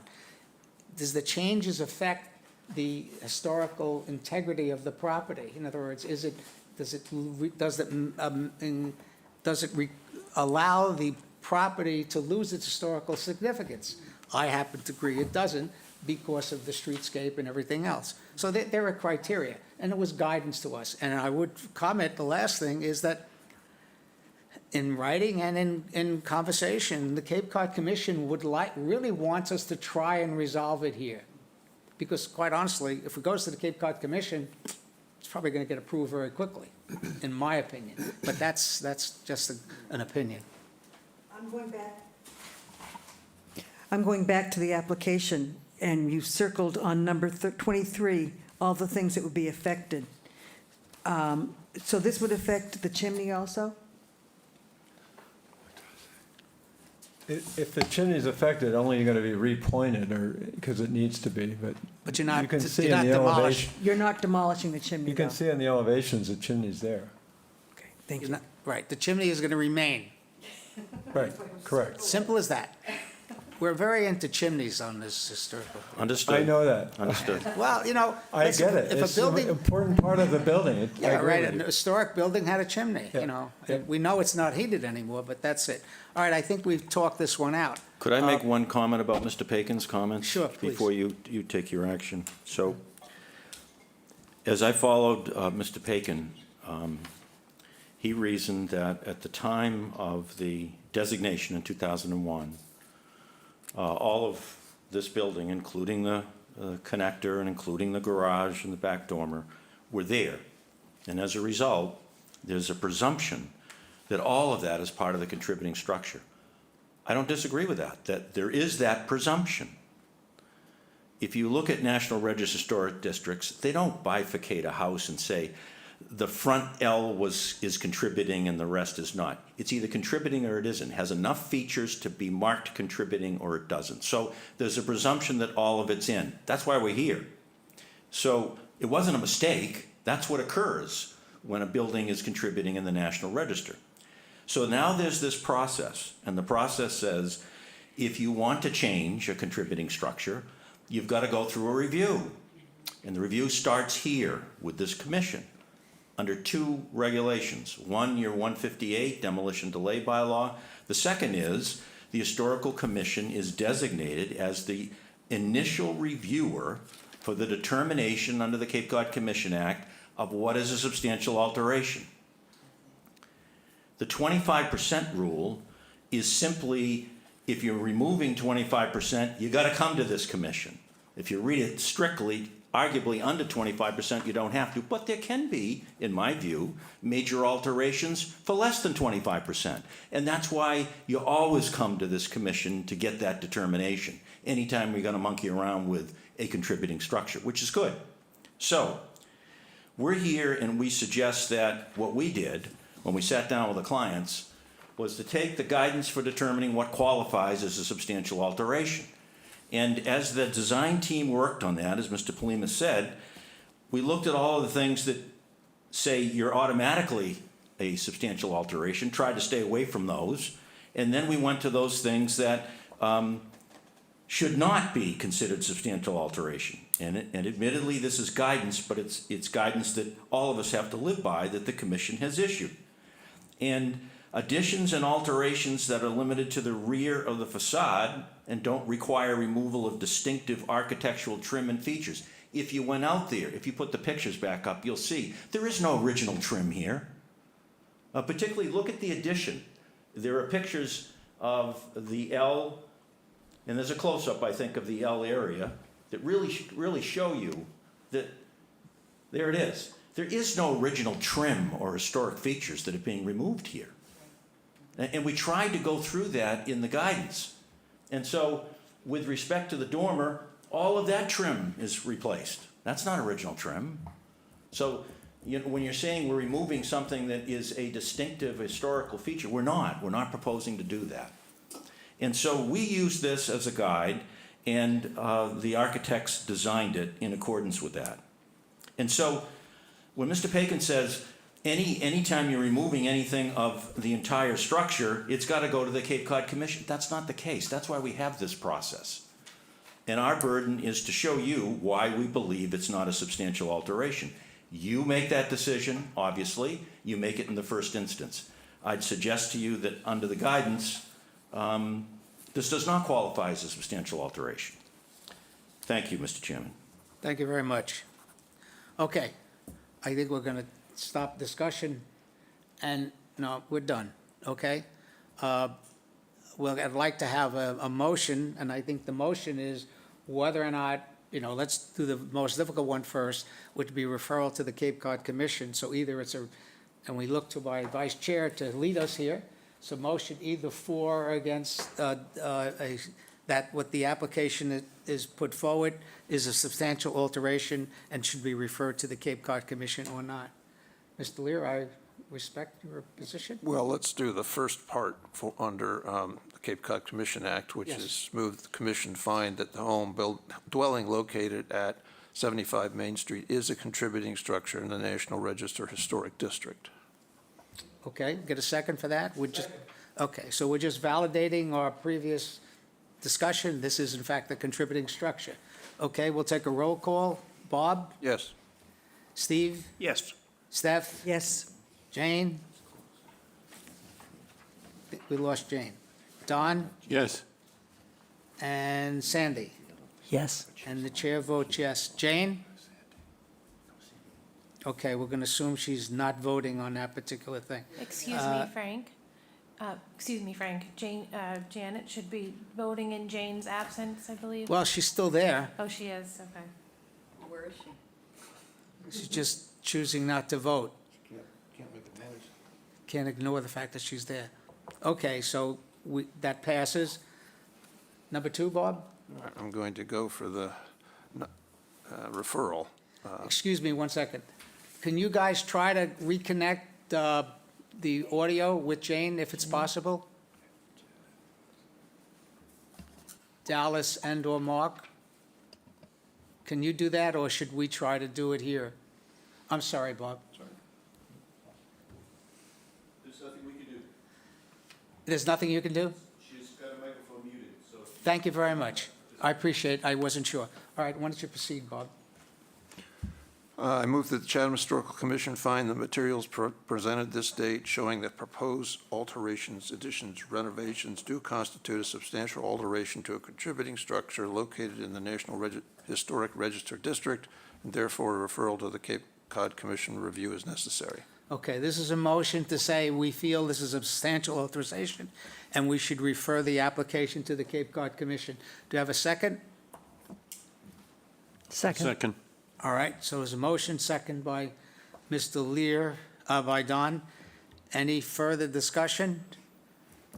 I just would like to, my comment is, as much as there are significant differences in terms of the changes, I can't support sending it to the Cape Cod Commission because I believe the applicant has maintained the historical integrity of the most significant historic elements of the structure, and the additions, which were really not historically significant, or they were part of the contributing structure, do not provide any significance to the historical integrity of the property, and that the changes being made and the additions that are being replaced, are consistent with the historical significance of the property. So I do not support referral to the Cape Cod Commission. Any other comments by members?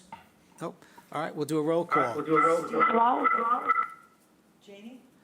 Jane? Yes, I'm here. Oh, my. I'm sorry, Jane. She has 2 things on.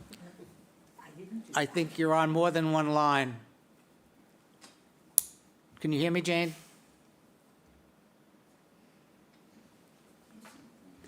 All right, we're going to take a roll call. And again, a yes is referral to the Cape Cod Commission, a no is not referral. Mr. Lear? Yes. Yes? Yes. Mr. Burlingame? No. Steph? No. Jane? Come on, Janie, where are you? Jane, can you hear us? Damn. All right, I'm going to assume non-voting. Don? Yes. Sandy? Yes. Yes. And that's yes for referral to the Cape Cod Commission? Correct. Okay. And the chair votes no. So it's 1, 2, 3, yes, and 1, excuse me, it's 1, I'm getting confused. It's 1 2, 3 yes, and 1, 2, 3 no. So it's in fact a tie. Motion fails. Does fail. Okay. So it does Wouldn't not, Janet vote for Jane since she's? I'm sorry, No, the motion fails. Jane? I'm texting her now, telling her to Okay, got it, got it, thank mute you. her mic. It's all done.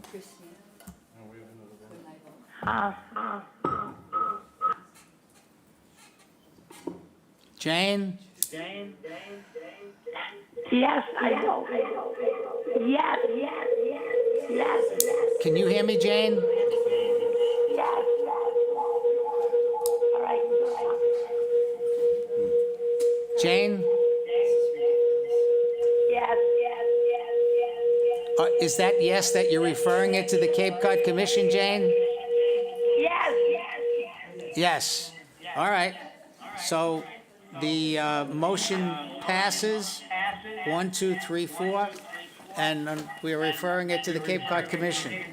All right, there's a chapter 2 here. I have a comment. I think that something that's important to us, and certainly important to the applicants, for that vote to be made on this waffly, on our TV set, is inappropriate.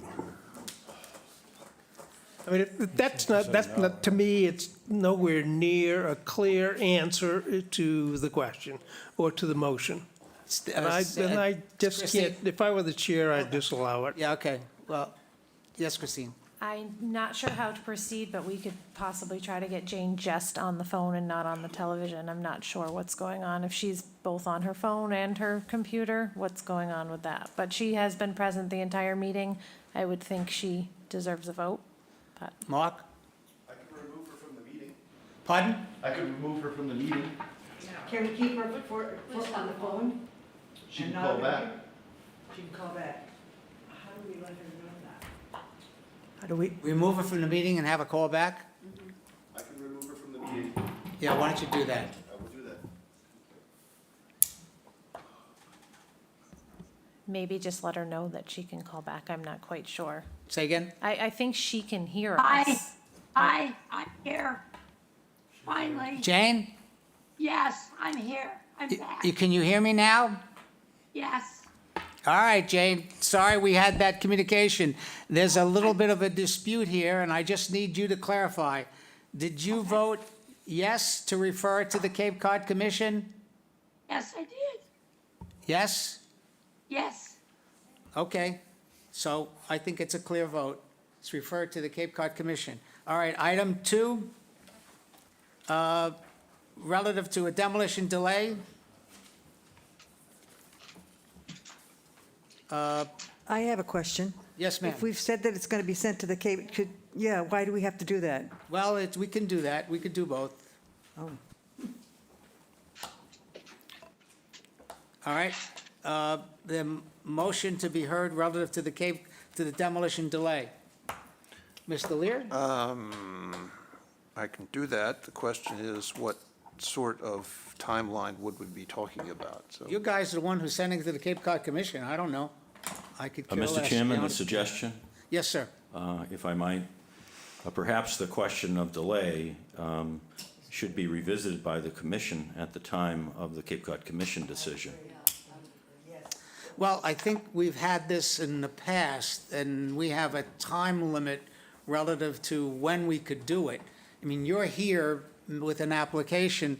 We have a requirement in so many days after the application to render a decision. Christine, do you know the dates on that? I don't have the exact dates, but you do have a timeline. And if you were to impose a demolition, again? if you were to impose a demolition delay, it would start today. So in the past, you have done so at the same time with the other decision. So my thinking is that we could give you a continuance or an extension of that time period. Okay, fine. And so. Well, it may be- We're not trying to it put, may be a we're not trying to year. put you in a position where there's a constructive grant, Mr. Yeah, Chairman. it So- may be a year or whatever it's going to take them. Well, It may be that upon conferring with my clients that we don't go forward with this plan. Perhaps another plan is brought back to the Okay, fine. the commission. I don't know. Or nothing. All right, so we need a motion. Steve, please, before you go. I have an important appointment with my wife. All right, thank you very much. Just note, Steve's leaving. Jane, you're on? Okay. Yeah, okay. We need a motion to accept the continuance to a future date. Janet to take my place? I don't, I'm sorry. Go ahead. We're, a continuance, in other words? Well, what I'm the sort of- applicant is asking us, rather than impose a Uh-huh. demolition delay at this particular point, that the applicant may decide to withdraw the application or, or come back after the Cape Cod Commission. There may be modifications at the Cape Okay, Cod maybe Commission. I got There it may- now. I'm There may just- be something fresh for you to review is all I'm Yeah. suggesting Yeah, respectfully. what's gonna happen here now, this is gonna go to the Cape Cod Commission, and they'll make a decision pretty quick whether or not it's gonna go forward or not. And if it goes forward, then there's a process with the Cape Cod Commission, and we're quite honestly, we're not involved in that, other than being notified of the hearing date. And then, we could speak to it or not speak to it. And then the Cape Cod Commission will make a decision. So we're out of it. Technically, let's put it this way, if the Cape Cod Commission approves it and says, no, we don't believe, allows the application to go forward, which I think they will, then we still could impose a demolition delay. Now, that puts you in another jeopardy from that point of view. If a majority of this commission, is still around and decide that, okay, you got approved by the Cape Cod Commission, no change, and that's very possible, that we may want to come back, the commission, and put a demolition delay. It's a little bit of double jeopardy, but unfortunately, that's the way it is. So Frank, just it's your decision. I would respect that. If you want a continuance, then fine. Just to clarify, the two things. One, we don't refer it to the Cape Cod Commission. The building commissioner has to, as the permit granting authority. Sorry, I can't hear The you. building commissioner has to refer it to the Cape Cod No. Commission. No, As the permit granting authority? we don't. This is a different situation. all This is a right. contributing structure, National Register District. This goes hastily to the Cape Cod Commission All right. directly. It's not the way it happened the last time. Secondly, Excuse we me one have second, our, Let me interrupt you. What you're referring to is a contributing structure in a proposed National Register District. If it's in a proposed National Register District, not an authorized National Register District, we don't have authority.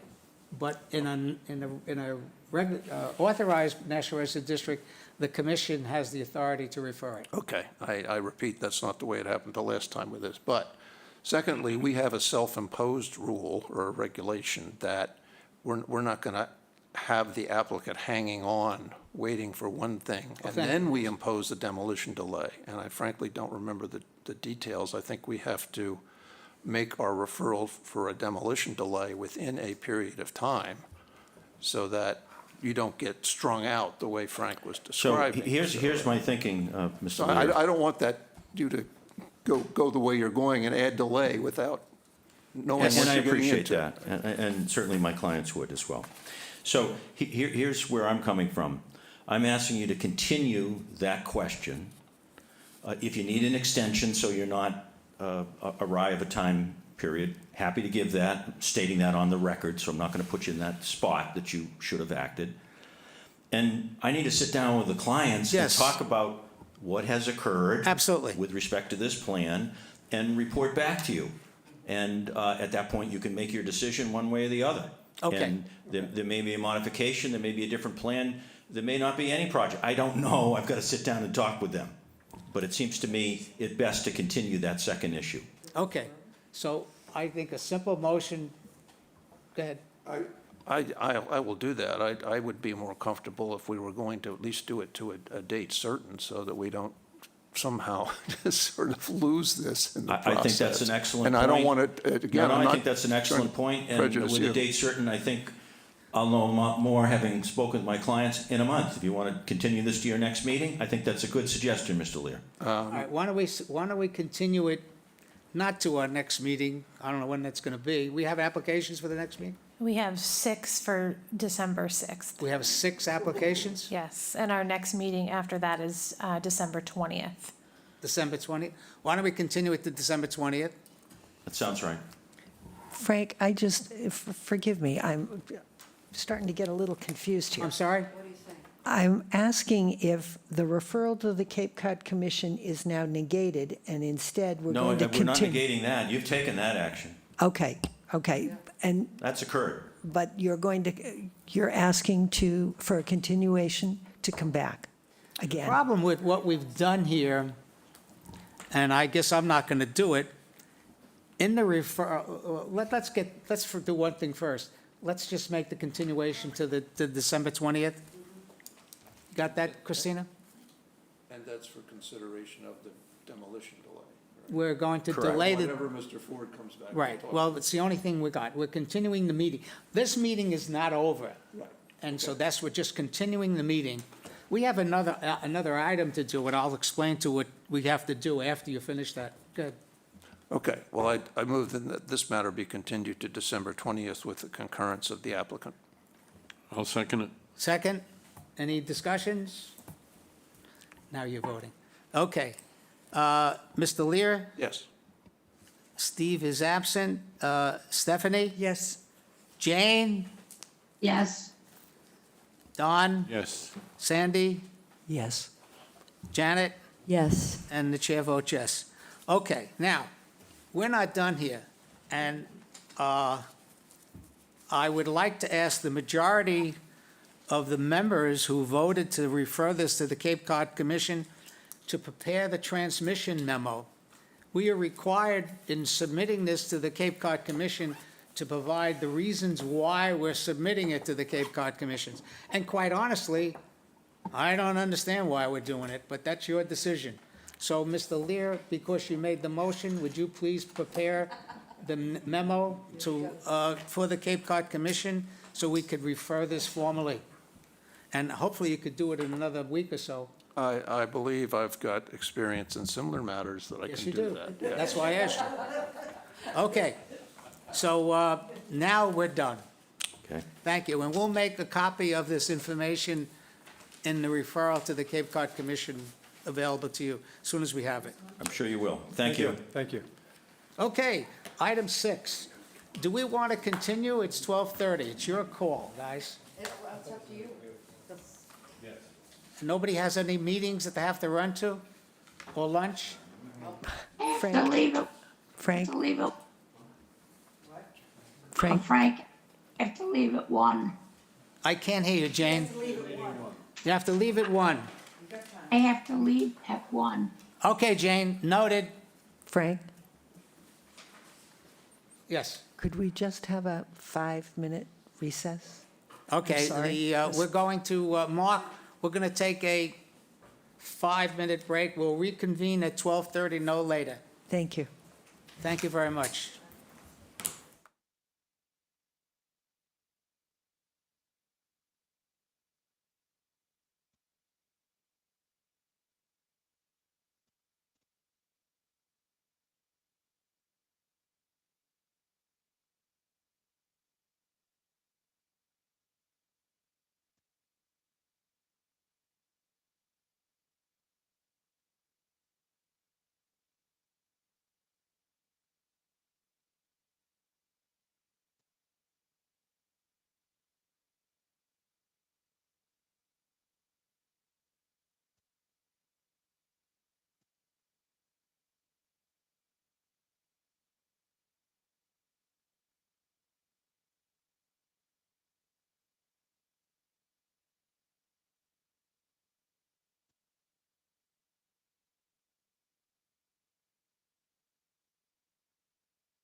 much. I really do appreciate everybody's patience. Hello again. Thank you very much. It's Frank Messina, and the November 15, 2022 meeting of the Cape Cod Commission has reconvened after our short break. We are now under our new business item, and the new business item, I'll read it, is discussion of the issue of reconsideration of a previous vote or determination by the Historical Commission. This was a request by one of our members to discuss the issue. In accordance with that request, the chairman, myself, and Katie Donovan, the Director of Community Development, requested a legal opinion on the issue of reconsideration. The members have a copy of that. I believe I had sent it out before. So I know. The issue for us to discuss, and is the only issue to discuss, is do we really want to get into the issue of reconsideration? Does this commission feel that we want to be in a position to reconsider a vote or determination after it was made? If you read the opinion of the Mr. Patrick Costello, who's the town council, he basically indicates that there really is no legal issue. In other words, there's nothing that says you can't have a reconsideration. In point of fact, the only board that actually does that maybe is the Zoning Board of Adjustment, which does actually reconsider, but they have a different compromise. They have a waiting time before a vote goes in. We have never done anything like that, and when the motion came before me, I considered it out of order.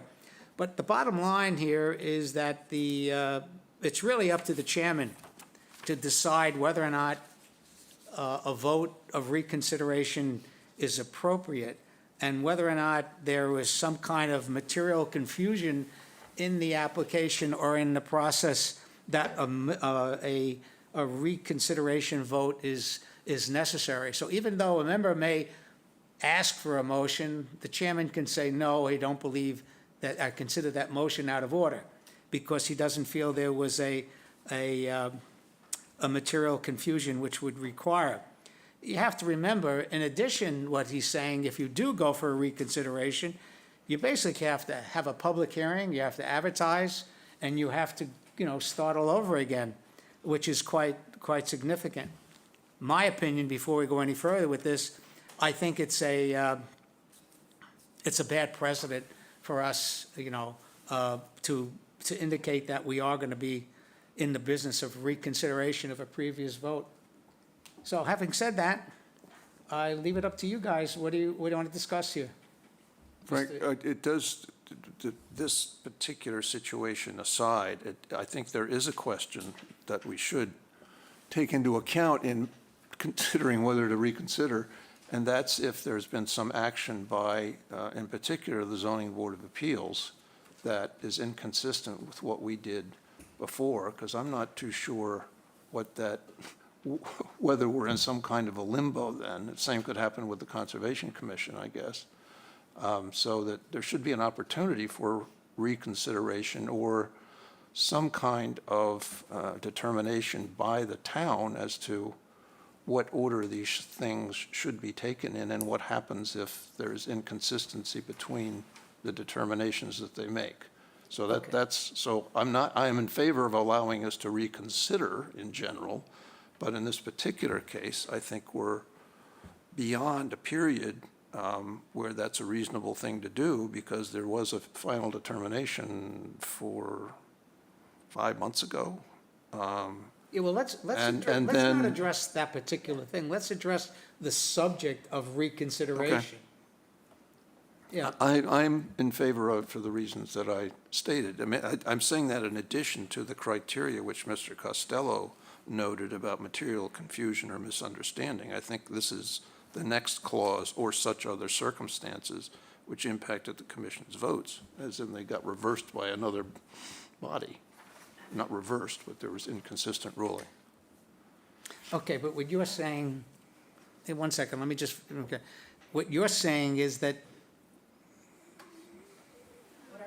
we should, depending, the town of Chatham does not have a process for how applications are heard. They leave it strictly up to the applicant. In other words, so it could go to ZBA first, it could go to conservation first, et cetera. The way that the community development allows this to go forward, and specifically the building inspector, is it's up to the applicant. He goes where he wants to go first in his own strategy.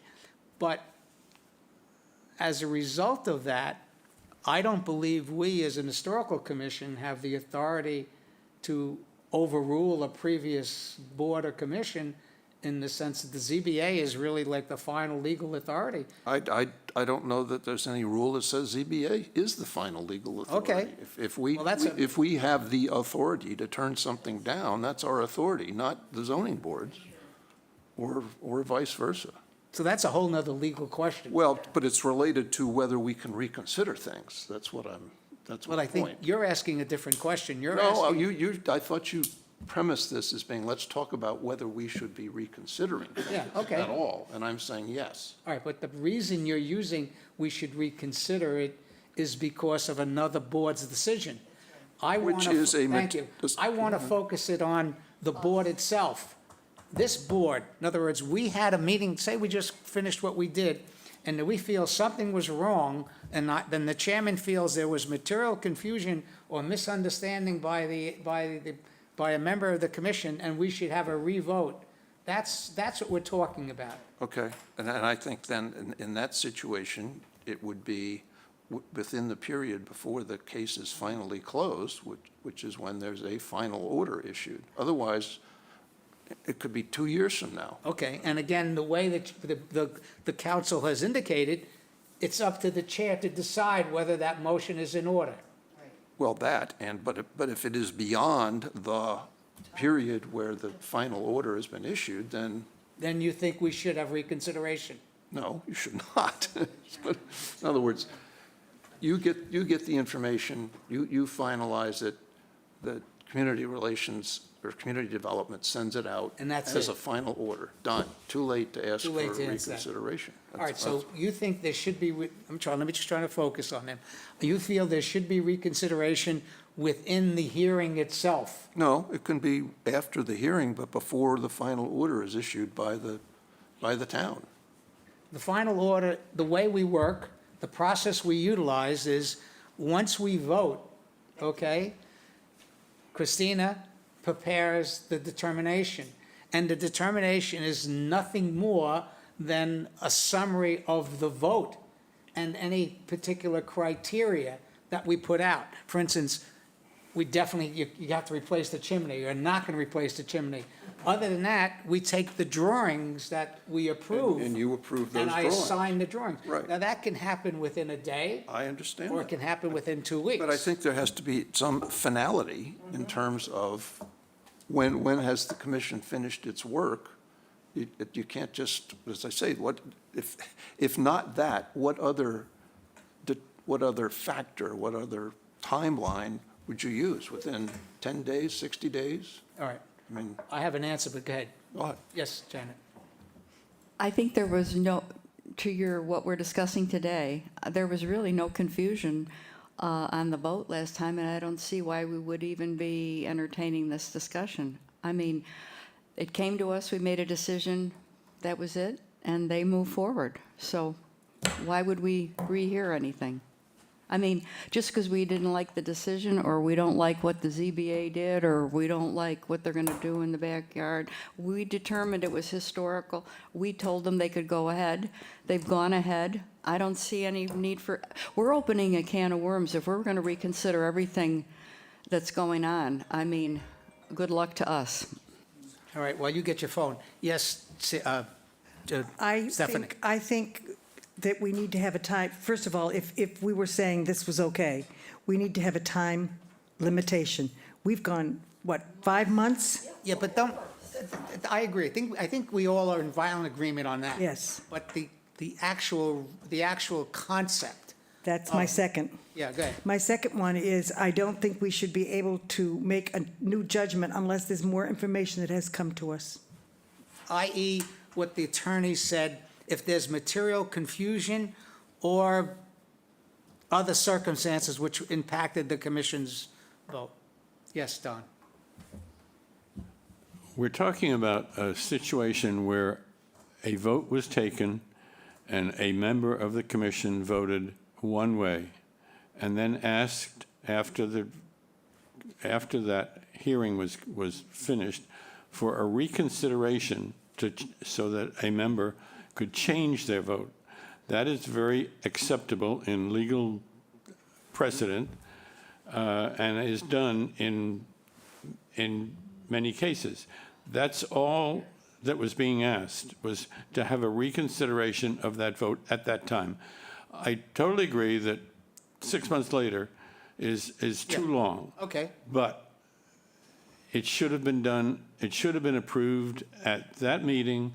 It was not approved at that meeting, and that's where I believe it was an incorrect decision, because legally it's allowable and it's acceptable to have a revote when someone wants to change their vote.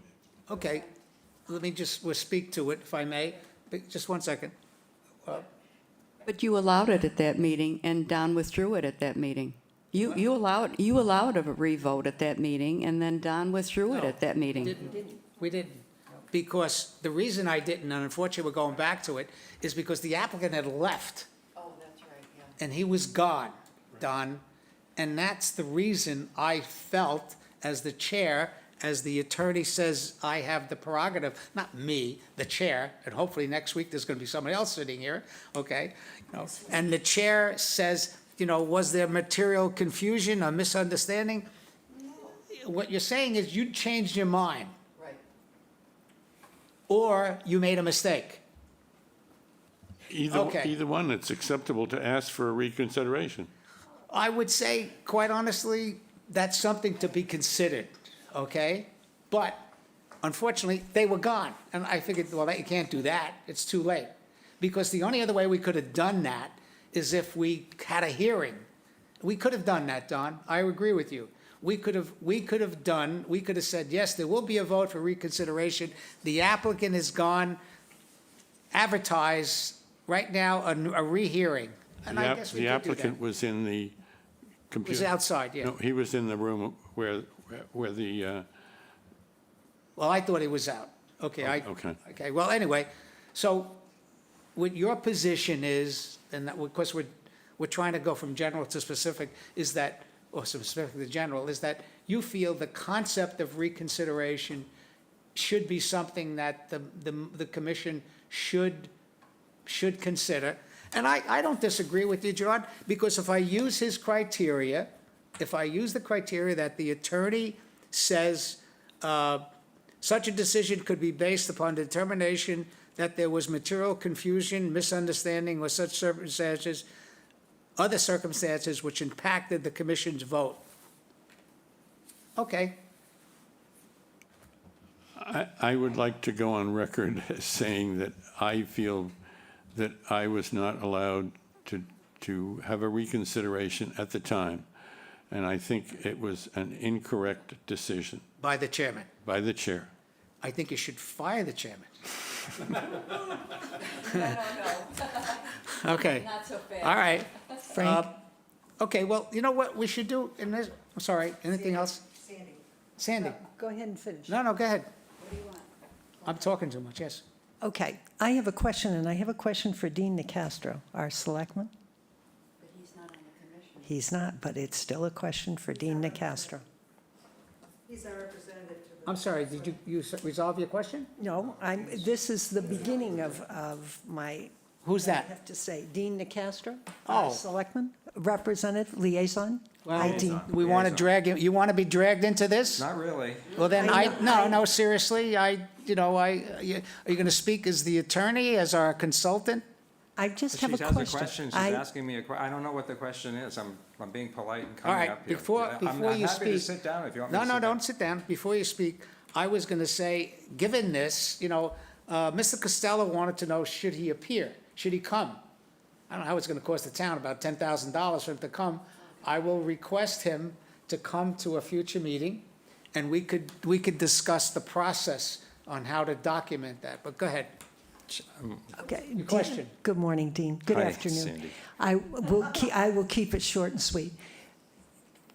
Does the town, I know the town does not use Robert's rules, so exactly what do the Board of Selectmen, the zoning board, this commission, HBDC, what rules do we follow About what? about meeting rules? We don't follow any rules. There are no, excuse me, I'm interrupting. Your comment you keep saying about Robert ain't here. There's no Robert rules that we don't follow. The rules we follow are the rules that the committee itself establishes, the commission itself establishes. And it's basically relied upon the chairman to establish the rules. That's the rules we follow. Thank you. Yes, Mr. Well, I was just going to respond to the question. That's Go ahead. correct.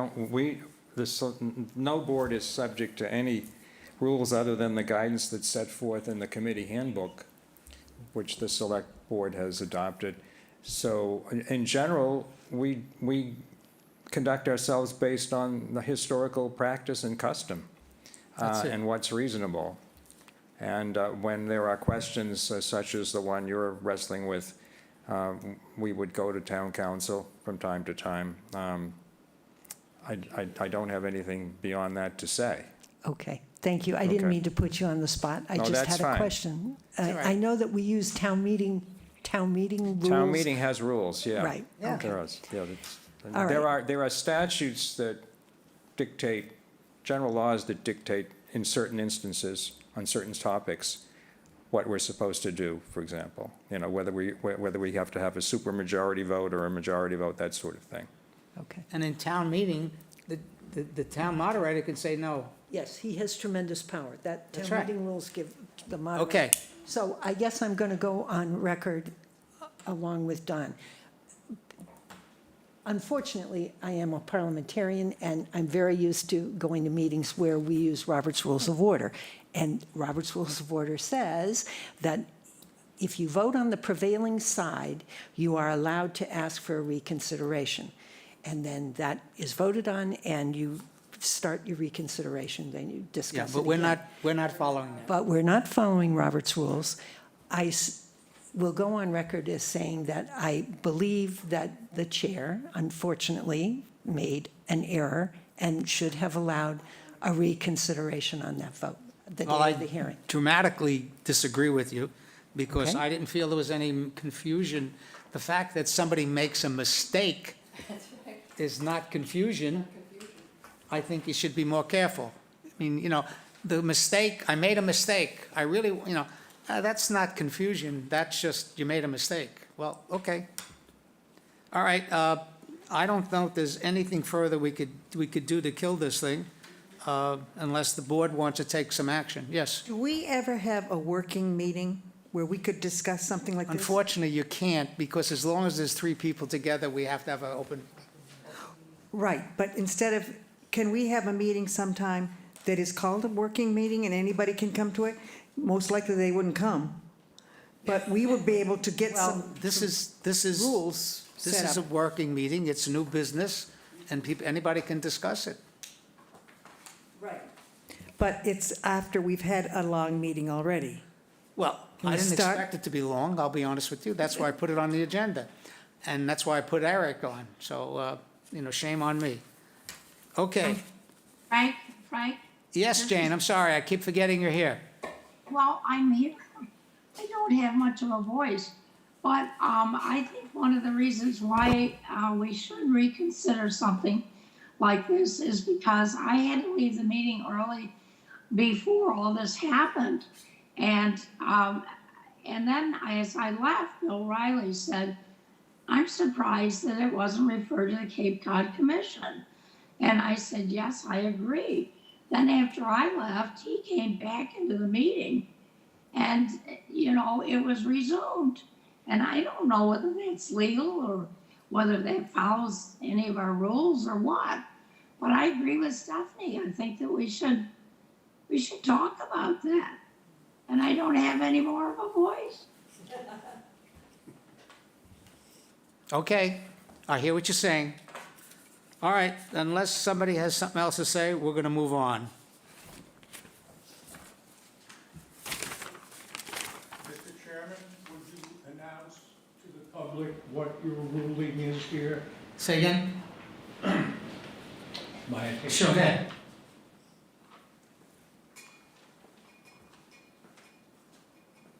Oh, it's you. I hear this. Again, for the record, my name is I'm sorry, Norman. excuse me, 1 second. Somebody else was talking, couldn't hear you, yes. For the record, my name is Norman Pakin. Yes. And I'm asking you, Mr. Chairman, has there been a ruling by you on Mr. Aikman's request for reconsideration of his vote? Have you ruled it out of order? Have you made a ruling that, I certainly am a member of the public, and I think I would normally understand what your ruling is, but I don't right now. Nothing has changed. With this discussion was not a discussion of that previous vote. This was a discussion of whether or not we're going to use the term, you're going to use reconsideration as part of a process that the Historical Commission uses. And I think there's a consensus of some of the members that they would like to consider reconsideration at some future time. The chairman indicated, fine, but I will continue to use the town attorney's interpretation, which is at the discretion of the chair, and the criteria is if there's material confusion, misunderstanding, or other circumstances which impacted the commission's vote. Thank you. And so, I'm sorry, but... We're not discussing or I'm not voting. discussing, I'm trying to We understand. didn't vote. Is there- We didn't vote There's on no that. vote? No, we're not voting on that. And It's that over. was your decision, Mr. Chairman? That was May 17th. It's over. Thank you. Mr. Pakin, we decided that on May 17th, and the chair voted. The chair put the motion out of order, and we did not do reconsideration. Thank you. But Mr. Aikman requested it today. Yes, and why didn't put that on the agenda? I put that we would discuss the issue of reconsideration.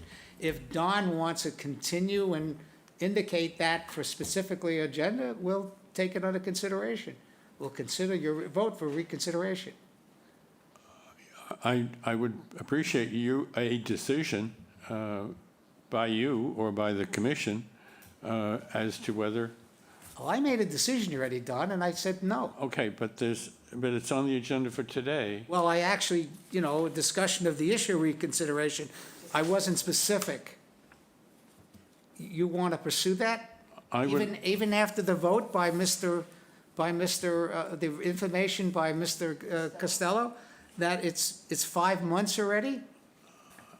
I would like a What's- finalization of this. This is still up in the air, still open. Well, it's open, it's not open, Don. Well, I don't find it finalized. Well, I voted it out of order. I know you did, and that's what I was asking for, that's why I asked for town council to And he says, opine. he's very clear. And he said He says it's my decision. Right. It's your decision. It's my decision. He made it very clear, Don. yes, he said it's your decision. That's right. So are you deciding the same thing today? Yes. Okay, that's all I wanted to know. Thank That's you. it. Thank you. Okay. And if I have to give reason for my decision, I think nothing is gained by that. Just further confusion, which I don't think is necessary. Okay. Old business. We're really old here. I'll do this very, very quickly. I'm still waiting for community development to give me information so I can do the work that Steve Burlingame wants to do on the cemeteries. South Chatham Village, we're done because I wanted Eric to make that last presentation. Unfortunately, the Monomoy Theater property, although the HBDC approved the building, the new building on the upper part, ZBA denied it, and I assume the next thing is gonna go to the courts and be some kind of legal matter. As a result, the restoration of the Washington Taylor home and the theater is not gonna happen for God knows when. The former Coast Guard boathouse has been delayed because of the process of getting the permits to do the pilings to move it. So it's probably delayed till like '24, Don. We're in deep trouble on that. I mean, it's just unfortunately not gonna happen. In the meantime, I'm gonna kind of transition a bit. Stephanie, could you please get copies? Oh, let me give a preface.